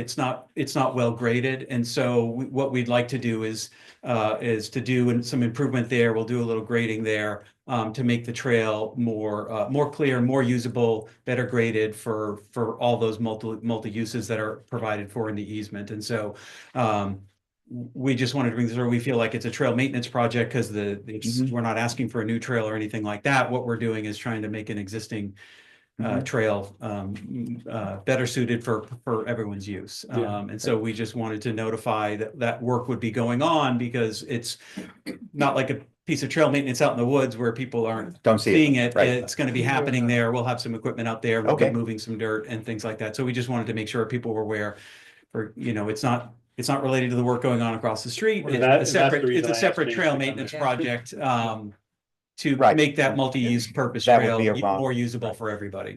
Right. No, So and I I just think it's a wanted great people to be idea. aware of it. Right. I mean, it's not town land. It's Right. right. You have. It's on private It's- land. yeah, There's we wanna easements there do that across work. those lots Yeah. that connect into the existing trail system, so. But it is a town benefit, so, because we can use Yeah. it. Oh, yeah, no, I Yeah. walk that frequently, come under the culvert, make a left, but it's just really a grassy area. Yeah, it's really just it's not a steep slope, but it's just a Right, grassy slope until you now, and it's get not to very clear that it's a front of the trail. So we village want to now, make they- it very clear that it's a trail and make it more usable. Yeah, which they did in front of the village, Yeah. as you said, so it's Yeah. pretty obvious the trails there, so. So it'll be, you know, Good, when we thank you. groom that for cross country, having it more level will be easier for us as well, and things like that, so.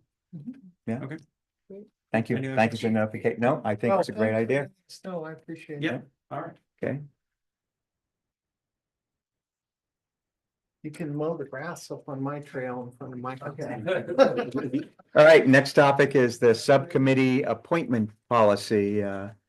Steve, I think you were working on it. I gave you a couple very minor changes. I'm sorry, again, I was a little late in getting through all my mail, but did you see those today? I did. Okay, I did, thank you, Yeah. Rich. I also received some comments from both Wendy and Dan too, and I Okay. incorporated those comments into the draft that I put before you in your packet. okay, So really, the only, I think, major suggestion that was put forth was to have a policy for the creation and operation of subcommittees that is for the select board only, as opposed to the one that I put forth originally was a policy for all committees to follow when appointments. when they create their own subcommittees. Yep. Got it. Other than that, I think.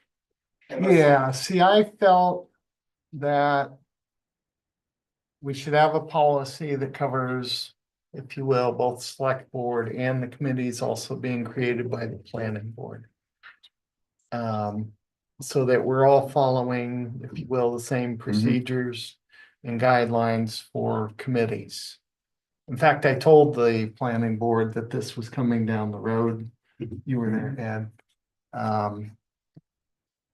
Because that's how I had seen. No, the it's all, draft, it's and all based on 91A, so it's Yes, gonna be it the is. same anyway. It should be the same, Yeah. but if we give them something, then they Yeah. have something in front of them. Is it all based on 91A or and I'm asking this because I don't know, Mhm. are select board subcommittees, working groups, whatever, different than planning board because the planning board is appointed by the select board? I haven't looked at, I mean, I believe it's all 91A, but I haven't looked at, say, It's the all planning 91A, board. but to differentiate between the boards, you guys are elected, everybody else is appointed, so there Right. should be a separate policy for the elected officials as opposed to the appointed officials. That So, was my 'cause thought, Yeah. yeah. But you can, but you can have it in one document that Sure. says, basically repeats it. Well, you could, or have two documents, one for planning board appropriate, one Mm. select board. I mean, just, It'd be the same document in my mind. I thought it was very nicely written document. Yeah, no, I had no problem You with the know, document it was good. itself. That's why I thought it was a very logical extension to the planning board as well. Well, I agree, it should be the same Because across the board. The planning board has had committees created, no, I understand, obviously, yeah. and Mhm. we've had some challenges with Right. respect to 91A. Mhm. And in fact, we have training tomorrow Mhm. morning at 8:30 in this room. That, we're trying to get everybody on board with following all the same procedures, proper procedures. No, I and so completely forth. So, understand all that. Yeah. My thinking was more just in the elected versus appointed boards.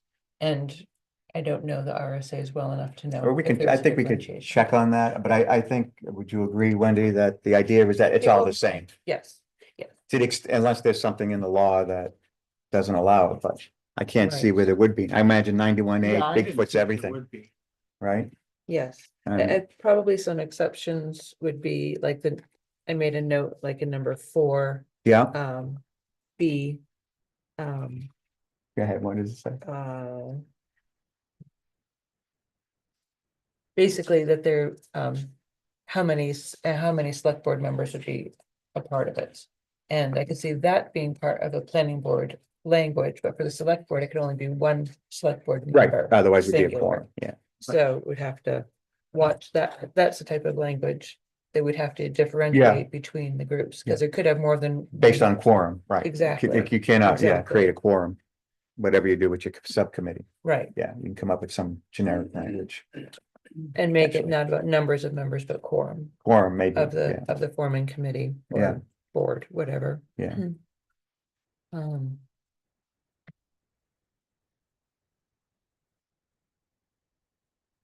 And that goes back to like a number two, as far as like small, they wouldn't necessarily be smaller groups, it'd be other specifically dedicated groups. Because we couldn't have a group smaller than a select board would be two. Yeah. You know, Right. Right, that's just an easy fix to too. clarify the. Does numbers. Steve already have that? Not yet. no. Okay, yeah, I I'll think send that it makes over. sense. That and the quorum question makes sense. Yeah. I mean, whether we want to have two separate documents or just rolled into one town policy on municipal subcommittees. I'm just happy to get creative. Yeah, I think it doesn't Yeah. matter. I mean, if it needs to be two separate ones. One policy is easier for future maintenance. You're working through a single document. If we do create two documents, we just need Yeah. to do so with a recognition that You gotta we keep make track of changes to two. one, we're gonna have to Yeah, probably make changes potentially, to yeah, another and so yeah. forth, so. I mean, to me, the bias is one document because it's all really trying to support 91A. Mhm. Doesn't matter Sure. otherwise. Okay, All right, so what, at this point, go ahead, Steve. if you'd like, I'll go back, make a couple more edits with your suggestions, Wendy's. I've got a couple other notes, so. All right, why don't you, Minor, yeah, yeah. Distribute it. well, Okay. yeah, talk to Wendy, see what she has. I was fine with it. I'm fine with Wendy's changes.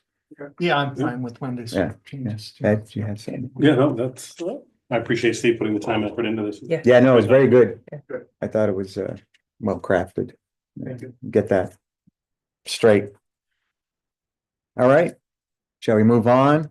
Now, I know, Ed, you told me what PA 16 is, but I've forgotten already, so can you enlighten? Steve can enlighten us on this because I'm learning about it all. Okay, so the next topic is PA 16, which is a state form, right? It is, it's a PA 16 form, is a calculation of our total number of acres that we have in the White Mountain National Forest. They assess those acreages every Right. year.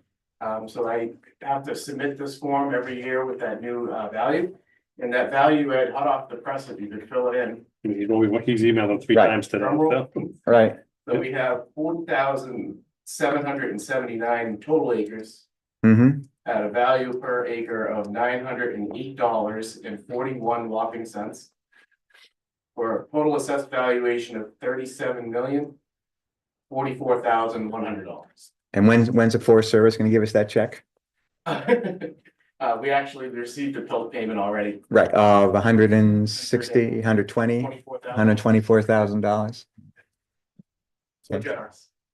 It's better than it was a couple of years ago. I think it was half that, as I recall. Could you read that last number to me again? Sure, it's $37,044,100.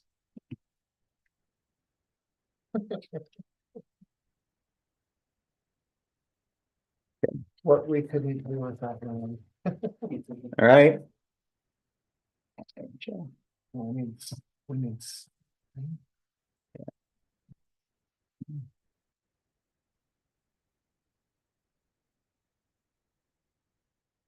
There you go, sir.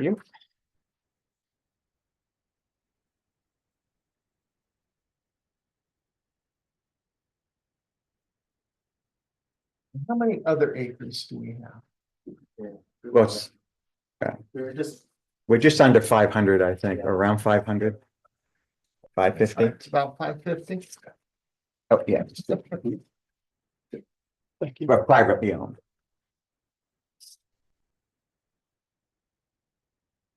Title search support. Yes, sir.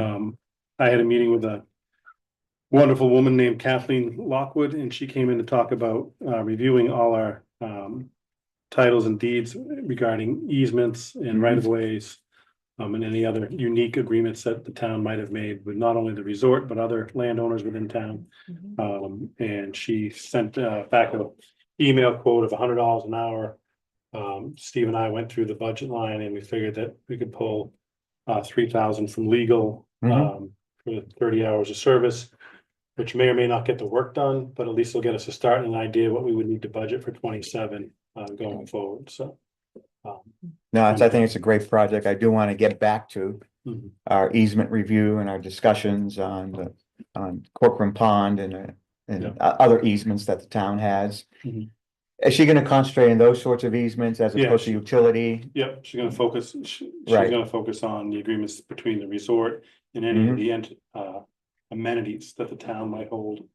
Or that the Okay. resort might hold, but then to Yeah. also look at other entities that would also have access to not only those easements or right of ways, but then expand it from there. Right, So that's the main focus, but then we want to get a full picture. sure, So at that's- some point. Yeah.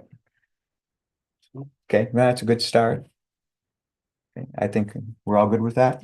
Yep, we're all Yeah. good with that. No, I'm good with that. All right, anything else on that, Ed? No? All right, should we move on? Do Yep, we have that other agreement or contract, the independent contractor? Yeah, I was gonna do that on financial, but That's fine. that's okay, I can bring it up now. So for to conduct mortgage searches and for the purposes of identifying mortgages related to RSA 80.65 and 80.77A. We have a proposal from Sanders Search LLC. And this one is quite affordable. It is partial search rate of $20 per parcel. And a $10 fee for searches that go out over 30 days. Projected contract amount is $260. And what's the purpose of this? This is any time that, and Kristen can explain it better than I So can. this is during the lien process, which I've already initiated. So anybody that's been lien that has a mortgage on that property, this is for an outside researcher to research the mortgage and make sure they are alerted that there's been a lien placed on that property. Okay, sounds like part of the process. okay. We're placing liens on people who are in arrears for Delinquent. their taxes by some. Yeah. X There's that amount. law- by law, mortgage holder has to be alerted. Okay. Okay. Signs where? 1, 2, 3. Pick a line. I'm gonna choose this one.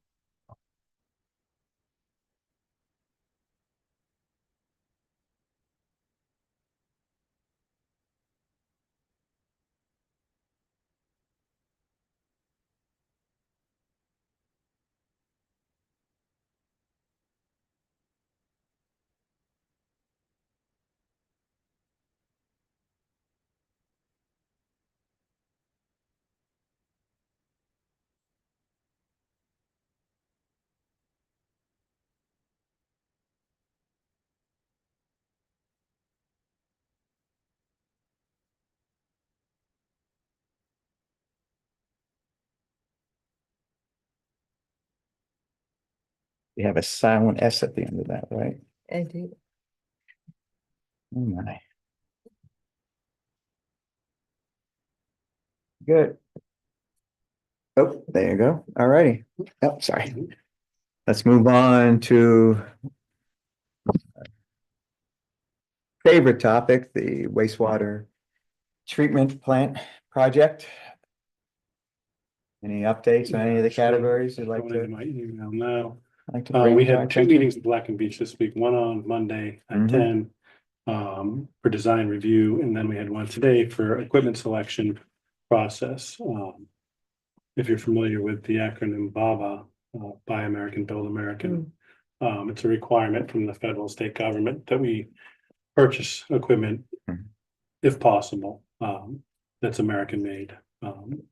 So going through that review process and talking about things, Steve asked a really good question about the original estimation on design and whether or not that was incorporated when they provided the original number for a town meeting. And to our satisfaction, it was, which was good to know because at least we don't have a shortfall. Yeah. Moving forward, we talked about the 3 different options on how we go about complying with that Mhm. requirement. And they sent us a slide presentation. We went through it with them. I asked them to send it to us. I'll share it with you guys. We'll put it out on the for everybody to review. we think option 2 might be the best option, or option 3, depending on whether or not the Mhm. town will vote to allocate more funds sooner, so we can start purchasing some of that equipment. Because some of it has a lengthy lead time, and the sooner we can purchase, the more money we could probably save for the full design on the construction of the facility. So the more money we can put out the door early, the more we'll save in the long run. Mhm. That being said, you know, we'll need approval at town meeting, so. Right now, we're trying to select those pieces of equipment, you know, in relation to the conversations with Black and Beach. But that was the biggest part. As far as design, we're still at the 60%. Every time we talk, we're closer, but we're not there yet. Because there's nothing I'd like more than to provide a number to you folks and to the town and interested parties, so. Are they on schedule or are they falling behind? My sense is they're on schedule. They haven't said that they're worried about meeting any of the deadlines. Steve, we've got some time on that 60% design still, right? Yeah. End of July, right? Mhm. Last week of July. That's a couple of weeks. Yeah. Yeah, they feel like they're gonna meet it, so. Right, and we're still looking at a public hearing in September. September-ish, yeah. Mhm. Okay, So that option 3 consideration with pre-purchasing some of this equipment. I'm waiting for the Black and Beach to put together some semi-real numbers for us to Right. review. I did tell them today that it was a consideration of the board, and I think a sense of the town to put a little cash up front on this project. Mhm. So, that did seem like to me, one of the most cost-effective options, that they presented to us. But we'll have more information on what the reality of that looks like. But we are, based on the modeling that PFM gave us, technically behind a year, right? right, we did not, We did not institute. put any cash away last Right. year. Yeah. Right. And if we're pre-purchasing equipment, the reality of having that cash sooner rather than later is there too, so. If we pre-purchase equipment, do we have a way to keep that equipment in good shape before something happens to it? That was a good question, and that's the question we discussed in the meeting, and one of the thoughts was, a lot of times when you pre-purchase, they'll hold it for you. And the next question is, when does the warranty start? Right, Yeah. You know, when we purchase it or when it's delivered, so right. these are things that we would have to negotiate in the terms of purchasing. You know, Okay. who stores it until we're ready, Mhm. and when does the warranty begin? So those are all considerations in the conversation. Great. Thank you. Anything else? Communications, legal, funding? Just moving along. On funding, Mm. Wendy was nice enough to share an email that we did receive as well regarding WAFIR applications. Yeah, They're currently waiving the application fee for small communities. Ooh, that was a big number too, wasn't it? Yeah, I think it was 25. something like that. 25K? Yeah. Yeah, So, Black and Beach is all over that. They're starting the application process so we can take Great. advantage of that, Good. that discount that they're running. Yeah, Good. every little bit, yes. okay. Anything else on this? That's it on that. Yeah, the board, everyone good, so we're still on the timeline. Till we hear otherwise. Correct. Well, we should know at our next select board meeting. For sure. You'll be able to tell us because it's our next select board meeting is until after the end of the month. Yep. Yeah. If I don't show up with a report or any better news, then you know they missed it. More to come. Okay. Should we move on to the next? Yeah, Next. Boulder Path. Boulder update. Path. Yeah. Yep. The dusty site that it is. Yeah. So there was an engineering question at the last select board meeting on whether or not everything that was designed into the project needed to be there. And so I put that question to HEB, our engineer, and to the contractor. Because of the area of disturbance, you know, they're similar or the same catch basin installations with the 4-foot sump or the siltation basin in the bottom. For design purposes, it needs to be there. That's what, for DES to approve the project, it had to be there as designed. So that's why when, when Bill, I watched the meeting when Bill, brought up, Mhm. was it necessary? Because he didn't feel like it needed to be that way, Mhm. because they're within 22 feet of each other. Mhm. One Yeah. can handle what they're proposing two to handle, but to get approval, that's why it was done that way. Mhm. And so that's why it was. That being said, some changes had to be made to the design in the field because of in-ground infrastructure that was in the way.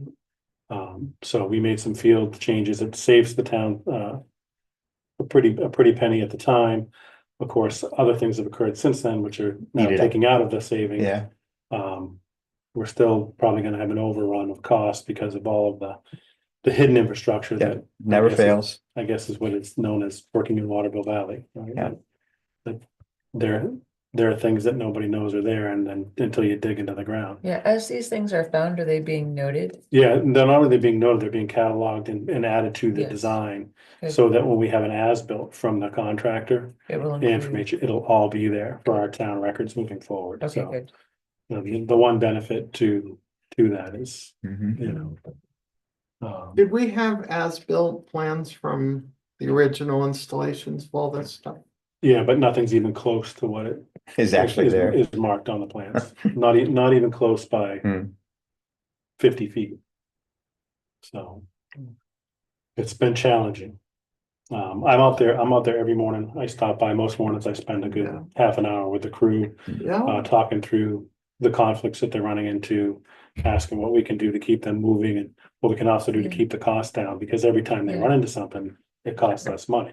Yeah, This So- is killing me, by the way. Yeah, me too, because I'm always like, can we send, and I have a lot of credit to Chris. He goes out there and does a lot of the work to help them keep moving quickly. He has to depressure the water lines all the time. And we're not talking about a Mhm. 1-inch line. We're talking Yeah, I see him out there a eight, lot eight too. inch, Yeah. 12-inch mains that he's shutting down. He's knocking on doors saying, sorry, I gotta shut your water off. And he's running from house to house and then, doing it right away because they've come to the pipe that wasn't on the Yeah. plan. So he's really been It's amazing. burning his calories doing that, Right. showing up and, Good. but he's been putting a lot of hard work into that. Good. Um, We'll recognize that at some point. and then, I think the next big question is Snow's Mountain. Mhm. But if we, just before we get to that, as Sure. far as the Boulder Path, or maybe we need to talk about Snows Mountain. Where would you say we are on the timeline? Yeah. Behind, Behind? significantly behind, just due to the infrastructure issues that they're running into. Okay.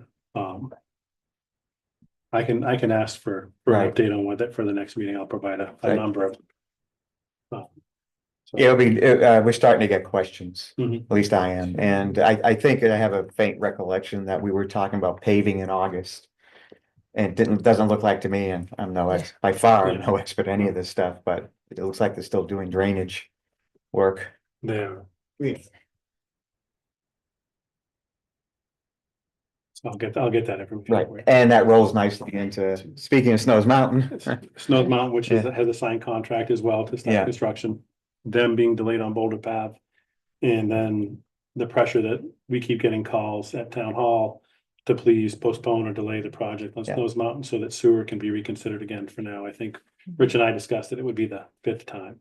Yeah. To In be 3 years. in 3 years to 3 be years. I put did up that as right, 1, 2, 3. Well, 4 years if we do it again, yeah. an article at town meeting to consider installation of sewer on Snows Mountain. Now, that being said, with the completion of the work on Boulder's Path, we'll still be short on being able to connect the sewer to the Mhm. town. But there have been some preliminary conversations with abutters that may provide an easement through their property to get the sewer connected from Snows Mountain Yeah. alongside Boulder Path. I think that's what will be key, right, is finding that alternative way to do it, Right. because, We're not gonna What rip up was- Boulder Path again. Yeah. well, Talk about no, going like out to and- Osceola, the top of Osceola. There's a potential for that, Yeah. or there's potential to run it down at the valley Yeah. alongside the road. Not, Oh, okay, not I see. only that, but I'm also talking about the roads up on Snows Mountain, there are a lot, Just it seems like a lot of wasted effort to go down the roads following the paved as opposed to being A able more to direct path. take, a more, Mhm. I don't know, thinking outside of the box a bit more in terms of how to get people and perhaps acquire easements that we don't quite yet Yeah, have, I but remember that was, I think we had discussed this and a number of times. Again, it's a little bit hazy. It's been a while. It wasn't just easement questions that had to do with slope. Yeah, I think. engineering Yes. questions. There were a lot of it, Yes. Yeah. and that's why, but there were some assumptions built in.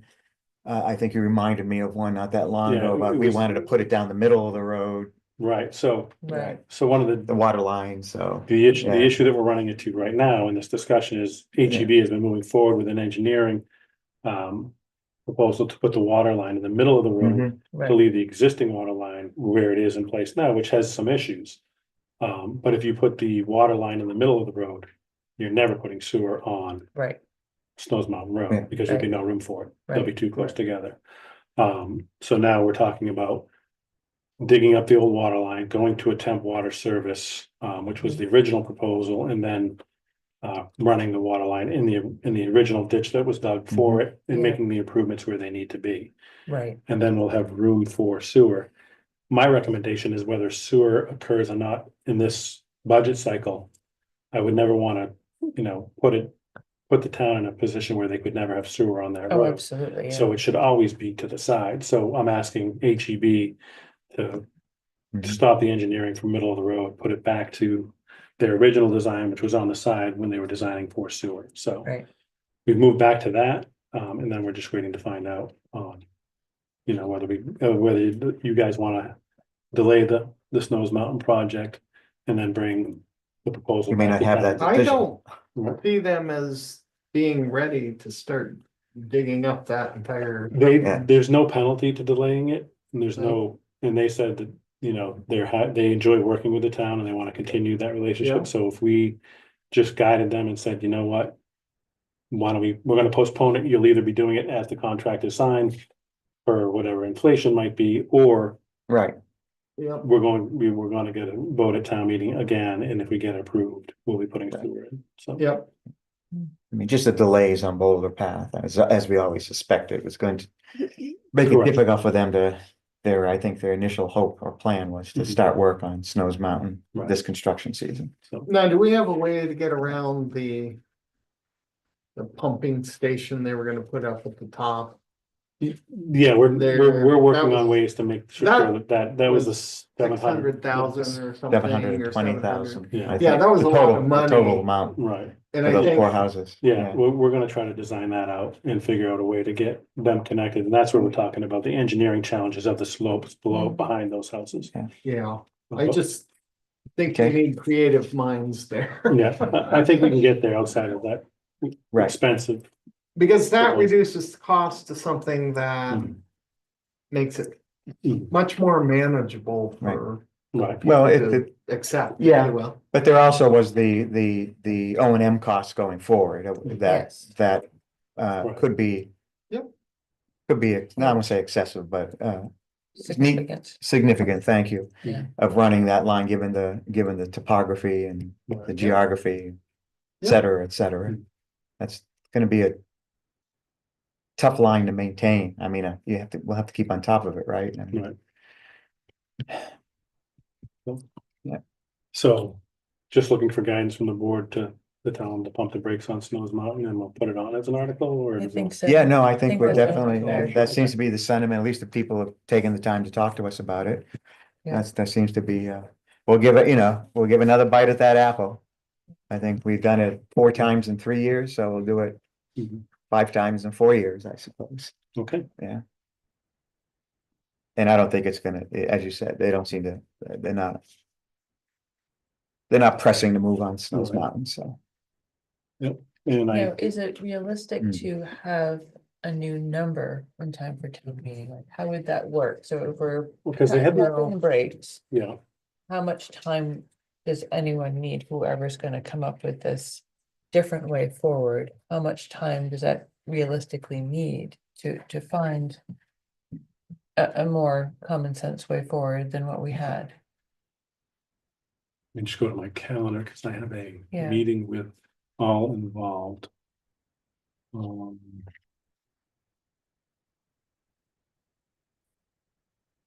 The 23rd, so next week, I have a meeting with not just the utilities in town, but also Piper and HEB. We're all meeting here Okay, have that discussion, so I can Okay. get an answer for that, whether they think they could Great. get a design in time. okay.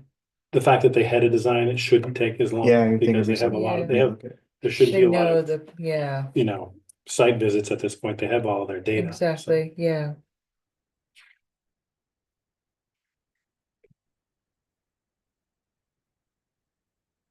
Anything else on any other road projects, at this point? If you guys can tell me the name, because I'm struggling with the name of the road, but it's the one that the pipe keeps freezing due to low use. West Branch, What, No, no, West Well, Branch. well- Road and River Road. corner. corner. we've reached out to a local contractor and asked him to come in and discuss options. I know that this contractor has done Mhm. the line tracer, the heat line tracer in installations in the past. Mhm. And if we can come up with a quick fix, he's supposed to come in next week to sit down Great. with us to see if he can take care of that issue for us. So, Good, okay. Anything else on road projects from the board? oh, one more. Oh, yeah, The road out in front of the town square, just a little further down where the town put in a new catch basin Village, on Village Road and we got an asphalt paving quote that was significantly higher than anticipated, so we've gone back out for 2 more quotes. Okay, We'd like to get that paved as soon as possible, but Mhm. the number came in much higher than anticipated, so gone back out. Where is this? across from Snowy. Yeah, across from Snowy Owl, right in the middle of Village Road.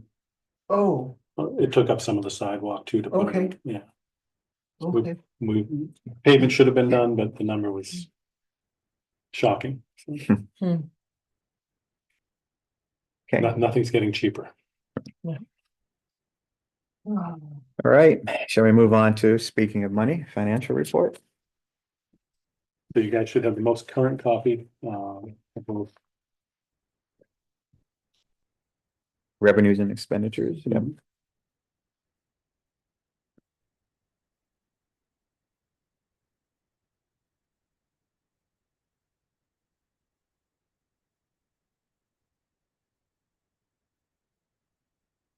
Anything you'd like to bring to our attention, something we should be aware of? I mean, the numbers look fine at first glance. Yeah, no concerns necessarily, but you should know that Katie is in the process of compiling a spreadsheet that Ed and I can manipulate and work with as we start to make some offers for the wastewater department and water department. Just to see how a new model might fit into those departments and I think we're pretty comfortable for 2026. 2027 in wastewater and water might look a little different in terms of the overall expenses for our wages and labor. As you are aware, the state did provide us with some data last year about what the wastewater department should look like in an ideal scenario, which would be 6 full-time employees. Mhm. yeah, And we operate currently with 2. However, we'd like to get to at least 4 in wastewater and 2 or 3 in water as well. Well, we did put some money aside in the budget for Yeah. hiring this year. Yeah. And we have money left over from Salary. right? Yeah. So, And I'm looking at that intently and Katie's been helping us with modeling what that's gonna look like. yeah, it's gonna be a big question, yes, especially as it relates to the budget for next year. Now we're carrying 2 or 3 more full-time employees. Cause we put budget in for 2 new operator positions. for Right. The last quarter. For the last quarter of this year, Right. right? And then we have what, half a year's worth of that, a little bit more of a salary. So in an ideal world. Right. Those 2 quarter positions. Well, not full-time In 27, in 27, right? full annual salary. Yep. With that. If you That's look noted. at percent collected on revenues. Mhm. um, Looking at the 44.58. Yeah. But that's overall. Yeah, that's what I'm But trying to. quite a few of the numbers are ahead of the game. You know, we're 133% right, on wings. some of the numbers are, they looking quite good. If you were to look at the amount of money on the revenue side that is just greater than 100%, what's that add up to? I haven't looked yet. Okay, That's that's a pretty significant number. Yeah. Just my back of the envelope shows, you know, at least $20,000-$30,000 there right now. That's an exercise we'll undertake in September, when we work with DRA to revise our revenues, our anticipated revenues for the year.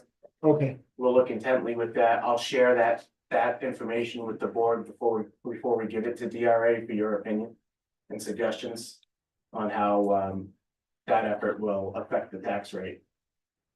okay. A lot of it are the camps, so as Brooke has, I think, Yeah, it agreed, looks they've like done Brooke's very doing well. a good job. That Yeah, was they've one of my over, first yeah, takes at it. Building permits. as building well. permits are way up, yeah. Okay. Any questions on financials? Anything further, Dan? Okay. Thank you. Move on to calendar review. So the first meeting of the Budget Advisory Committee will be on the 4th of August here at 9:30 a.m.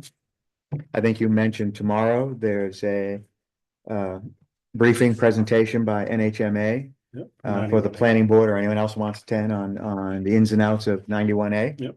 We encourage all board Here members. at 8:30. 8:30 in the morning. Yeah. For 2 hours. Our next regular select board meeting is on the 5th of August, 3 p.m. here. So this is one of the times we have a 3-week hiatus. And the planning board's next meeting is on the 13th of August here at 8:30. So During, Rich, on Yeah. that 13th meeting? yeah, oh, you want me to Flying cover? out on the 12th. All right, I'll cover for you. I should be here. I don't know if I will be, but I will. Let me say I will be. If not, I'll turn to Wendy and see if she's. You can go to Scotland. Wow. Yeah, I've Save me the trip. no, I've been there a couple of times. I love going to Scotland. The food is great. Hopefully I will too. So we have this 3-week hiatus. Is there any reason to want to get together during this 3-week period to talk about anything, as a board with town staff? This is an opportunity, not to jam everything into 1 week necessarily, but we have an extra week, quote unquote, that we can potentially, get together. A new question for me. Yeah, just a thought. I mean, we start looking at extra meetings this time of year for things that may come up, whether it's strategic planning or personnel, structural changes that we may be contemplating, that we don't want to spend time in a regular select board meeting, but we want to have a deep dive on a particular issue. Wastewater treatment plant. Well, we're gonna see what these guys say at the end of July. We'll definitely have to, but I don't think that next 3 weeks will be a time to Yeah, we won't really have. have what we It'll need. be a- Yeah, but I just giving you the opportunity, is there anything you wanted to roll out to the board? So my first response is yes, but I don't know. I'd like to think more about it. Okay. There's a lot of things that I'm working on. If we could focus on 1 or 2 things, maybe the 4 of us could get together, we can make it a public meeting, but I don't know who's gonna wanna come to talk about one subject. Right. Um, Well, and depending, it could be non-public too. I Right. mean, depending on what the topic is you have in Yep. mind. right. Let me Yeah. think on it, but I think the 4 Okay. of us could probably get together one time. All right. Is there a particular day or dates that you can think of at this point in terms of vacations or anything? How about you guys? I mean, just my work schedule. Yeah, I mean, as far as I know, I'll be here all through between now and then. All right. Yeah, I'll be here. So Think on it. I'll send a couple dates out, but it'll be similar to Okay. this time. 2 weeks out maybe. All right, fair enough. Okay. All right, correspondence.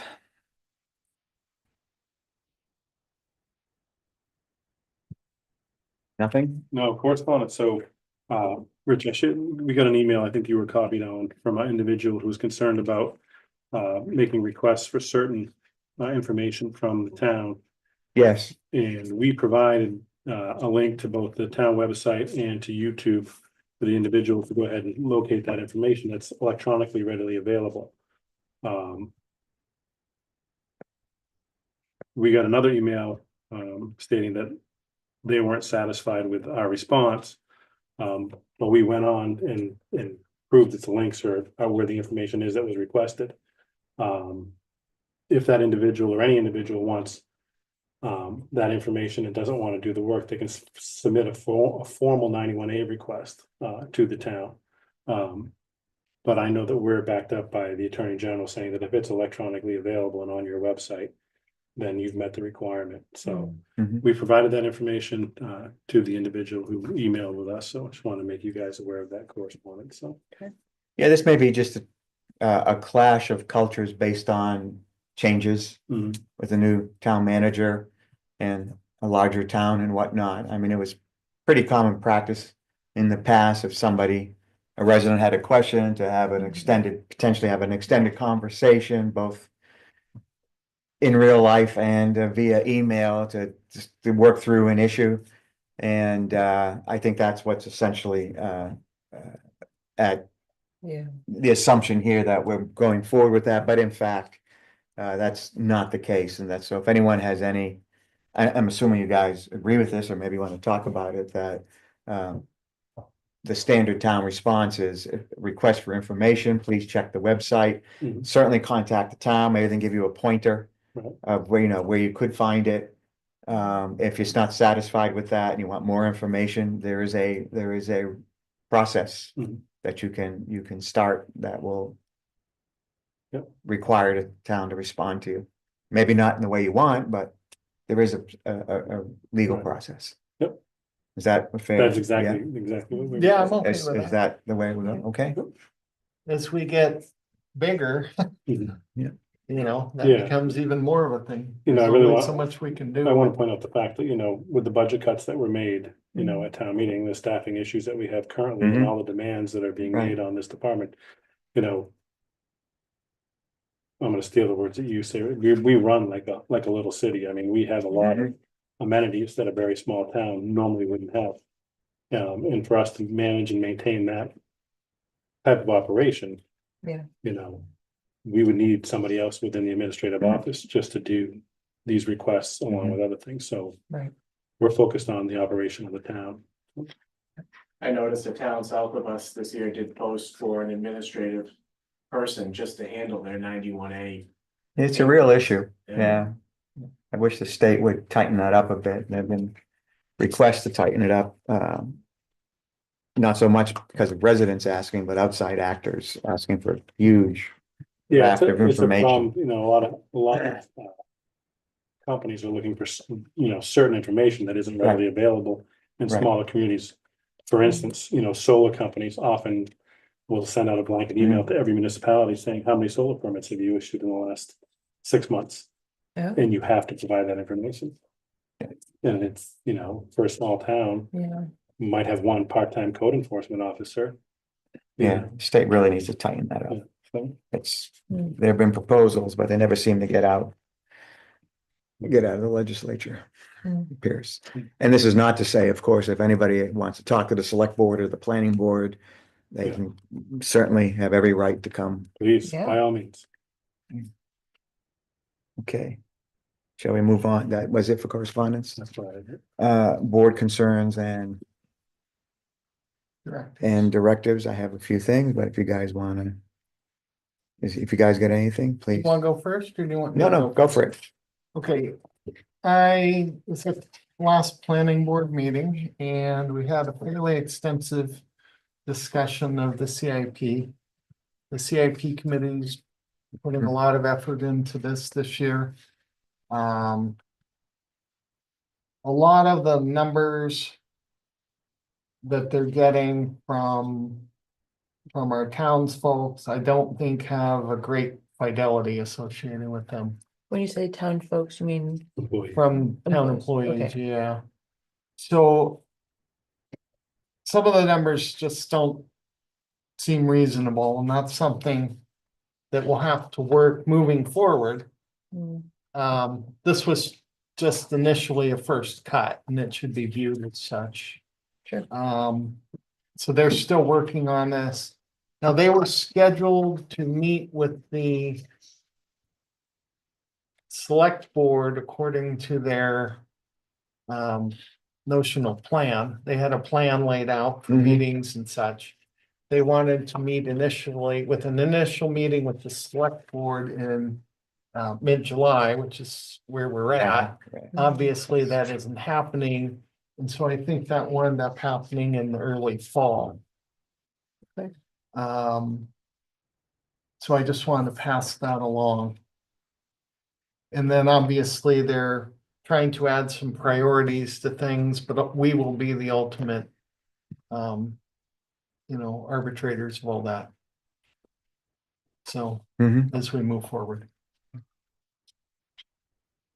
that all make sense? Yeah, no, I'm glad they've So taken the I think they're between the making- teeth there they're and making moving good headway. forward with it. The discussion got a little tedious at times. There was a little too much focus on titles and things like that. James is biting his tongue. Yeah, well, that should have but been a that's- separately scheduled meeting, a Yeah, CIP meeting, not but part of they're- it, but that's a different, right? And they don't need To to their worry credit, about, they're making, I believe. some let us good worry headway about towards the this. They're- titles and descriptions Yeah. of capital reserve funds. And it's much better to work on this early than it is. to wait Absolutely. Until, January. And it should be So- fun when we get the budget advisory committee, because I think. Yeah, no, we'll have a get them chance to put them plugged into together it, at some so- point too. So, I think that's gonna be another Right, important. so I think that's also important. That's really all I wanted to Yeah. bring forth under the, ex officio. Okay, anything else? Any other concern? Or No, not really that I haven't passed on. Wendy? No, well, we have been getting some concerns, about the detritus in the pond, what to me looks like leaf litter that has blown into the pond. I have to assume from where it was clear cut. There was even a post on Facebook asking if it's safe to swim in the pond. And it's just, as I've watched it, True. as I've, Right. I'll take a picture and zoom it in and it. Yeah, just I was appears to just be there this leaf- morning. leaf litter. Still, And we it's- haven't had rain too. Right, so things are dry Kind of and just blowing in, and Just yes, they settling, won't yeah. get settled out. I definitely feel like it's an issue, it's not attractive, No, and it doesn't, when you look at it, it doesn't look like it's a healthy place to go in the water, right, frankly, the beach. yeah, and, again, I'm assuming it was because of the aggressive cutting on the far side of the pond. And I'm frustrated about it. Quick Thank you. question, James, you're doing some additional trail work around there, right? Around the pond? No, Well, the trail work you were talking about earlier. it's across the street. That's on the other side of That's on Valley Road. Okay, it's on the other side of the road. Do you anticipate that we'll have any issue with additional stuff coming into the pond? We won't be cutting any trees or anything like that. We're just. Okay. Grading. Yeah, Okay. grading, yeah, Grading. no, Yeah, I no, just They're not wanted to trees. ask. It's already- if you I can't imagine anticipated we'll have any more effect on that. coming in or, It's the. Pretty clear stuff that's area there. already. Yeah. I think you're Yeah. just talking Okay. grading and connecting to Okay. across Golden Heights. back to Wendy's comment about. Yeah. About the cutting along the pond, Tim had reached out to me directly and asked for permission, because it's town land to cut those trees, and I granted the permission. My understanding was that they were gonna, cut and leave the lower brush. I had made an assumption that the bag would be stabilized, so in the future, Tim and I will just get more direct, and I'll go out there to the site and visit, and we'll talk about what we're gonna cut and how low. The fireworks show they put on was phenomenal. I've heard nothing but great Yeah. reports about, the show, and the trees would have impacted that, so I thought that, granting permission to allow. It's more about the view impact actually, which is something the town is supposed to maintain. And those trees grow. Right, we have a view easement So you can see. in the that trees, area. and so we had the manpower, the capabilities and the equipment that we had rented at the time we wanted to make sure we took care of it at the time and. Yeah. I don't understand the. So I think if you and I had- Stabilization, I don't. So just height, if we had left a little bit of height or some of the lower brush that was holding the leaves. I think that we might not have the leaf problem that we're having now, so. If we had selected a height, That's all. If we had selected a height, then Well, Yeah. if you look into where there is still brush, Mhm. as it had been, there are plenty of leaves and whatnot between the saplings, and when you look to where it was very thoroughly cut. Yeah. There aren't as many leaves. I mean, Yeah, I just, I'll take responsibility for that because I granted the permission, so that'll be on me. I'll just be more clear in the future so that. Fair enough. Yeah. Okay. Do you have anything else, Wendy? All right, and my usual list of small stuff, oh, sorry, I did have one little. go thing. for it. The flag by the athletic club has kind of been folded in on itself for a few weeks now. Pole flag is some on the lights. Yeah, and Oh, one the of our streetlights, yeah, streetlights needs to be. Yeah. Okay. Just right near the athletic So club that, there. is that by Packard Field? Yeah. Just, or Packard Road, just Packard Road, across? exactly, yeah.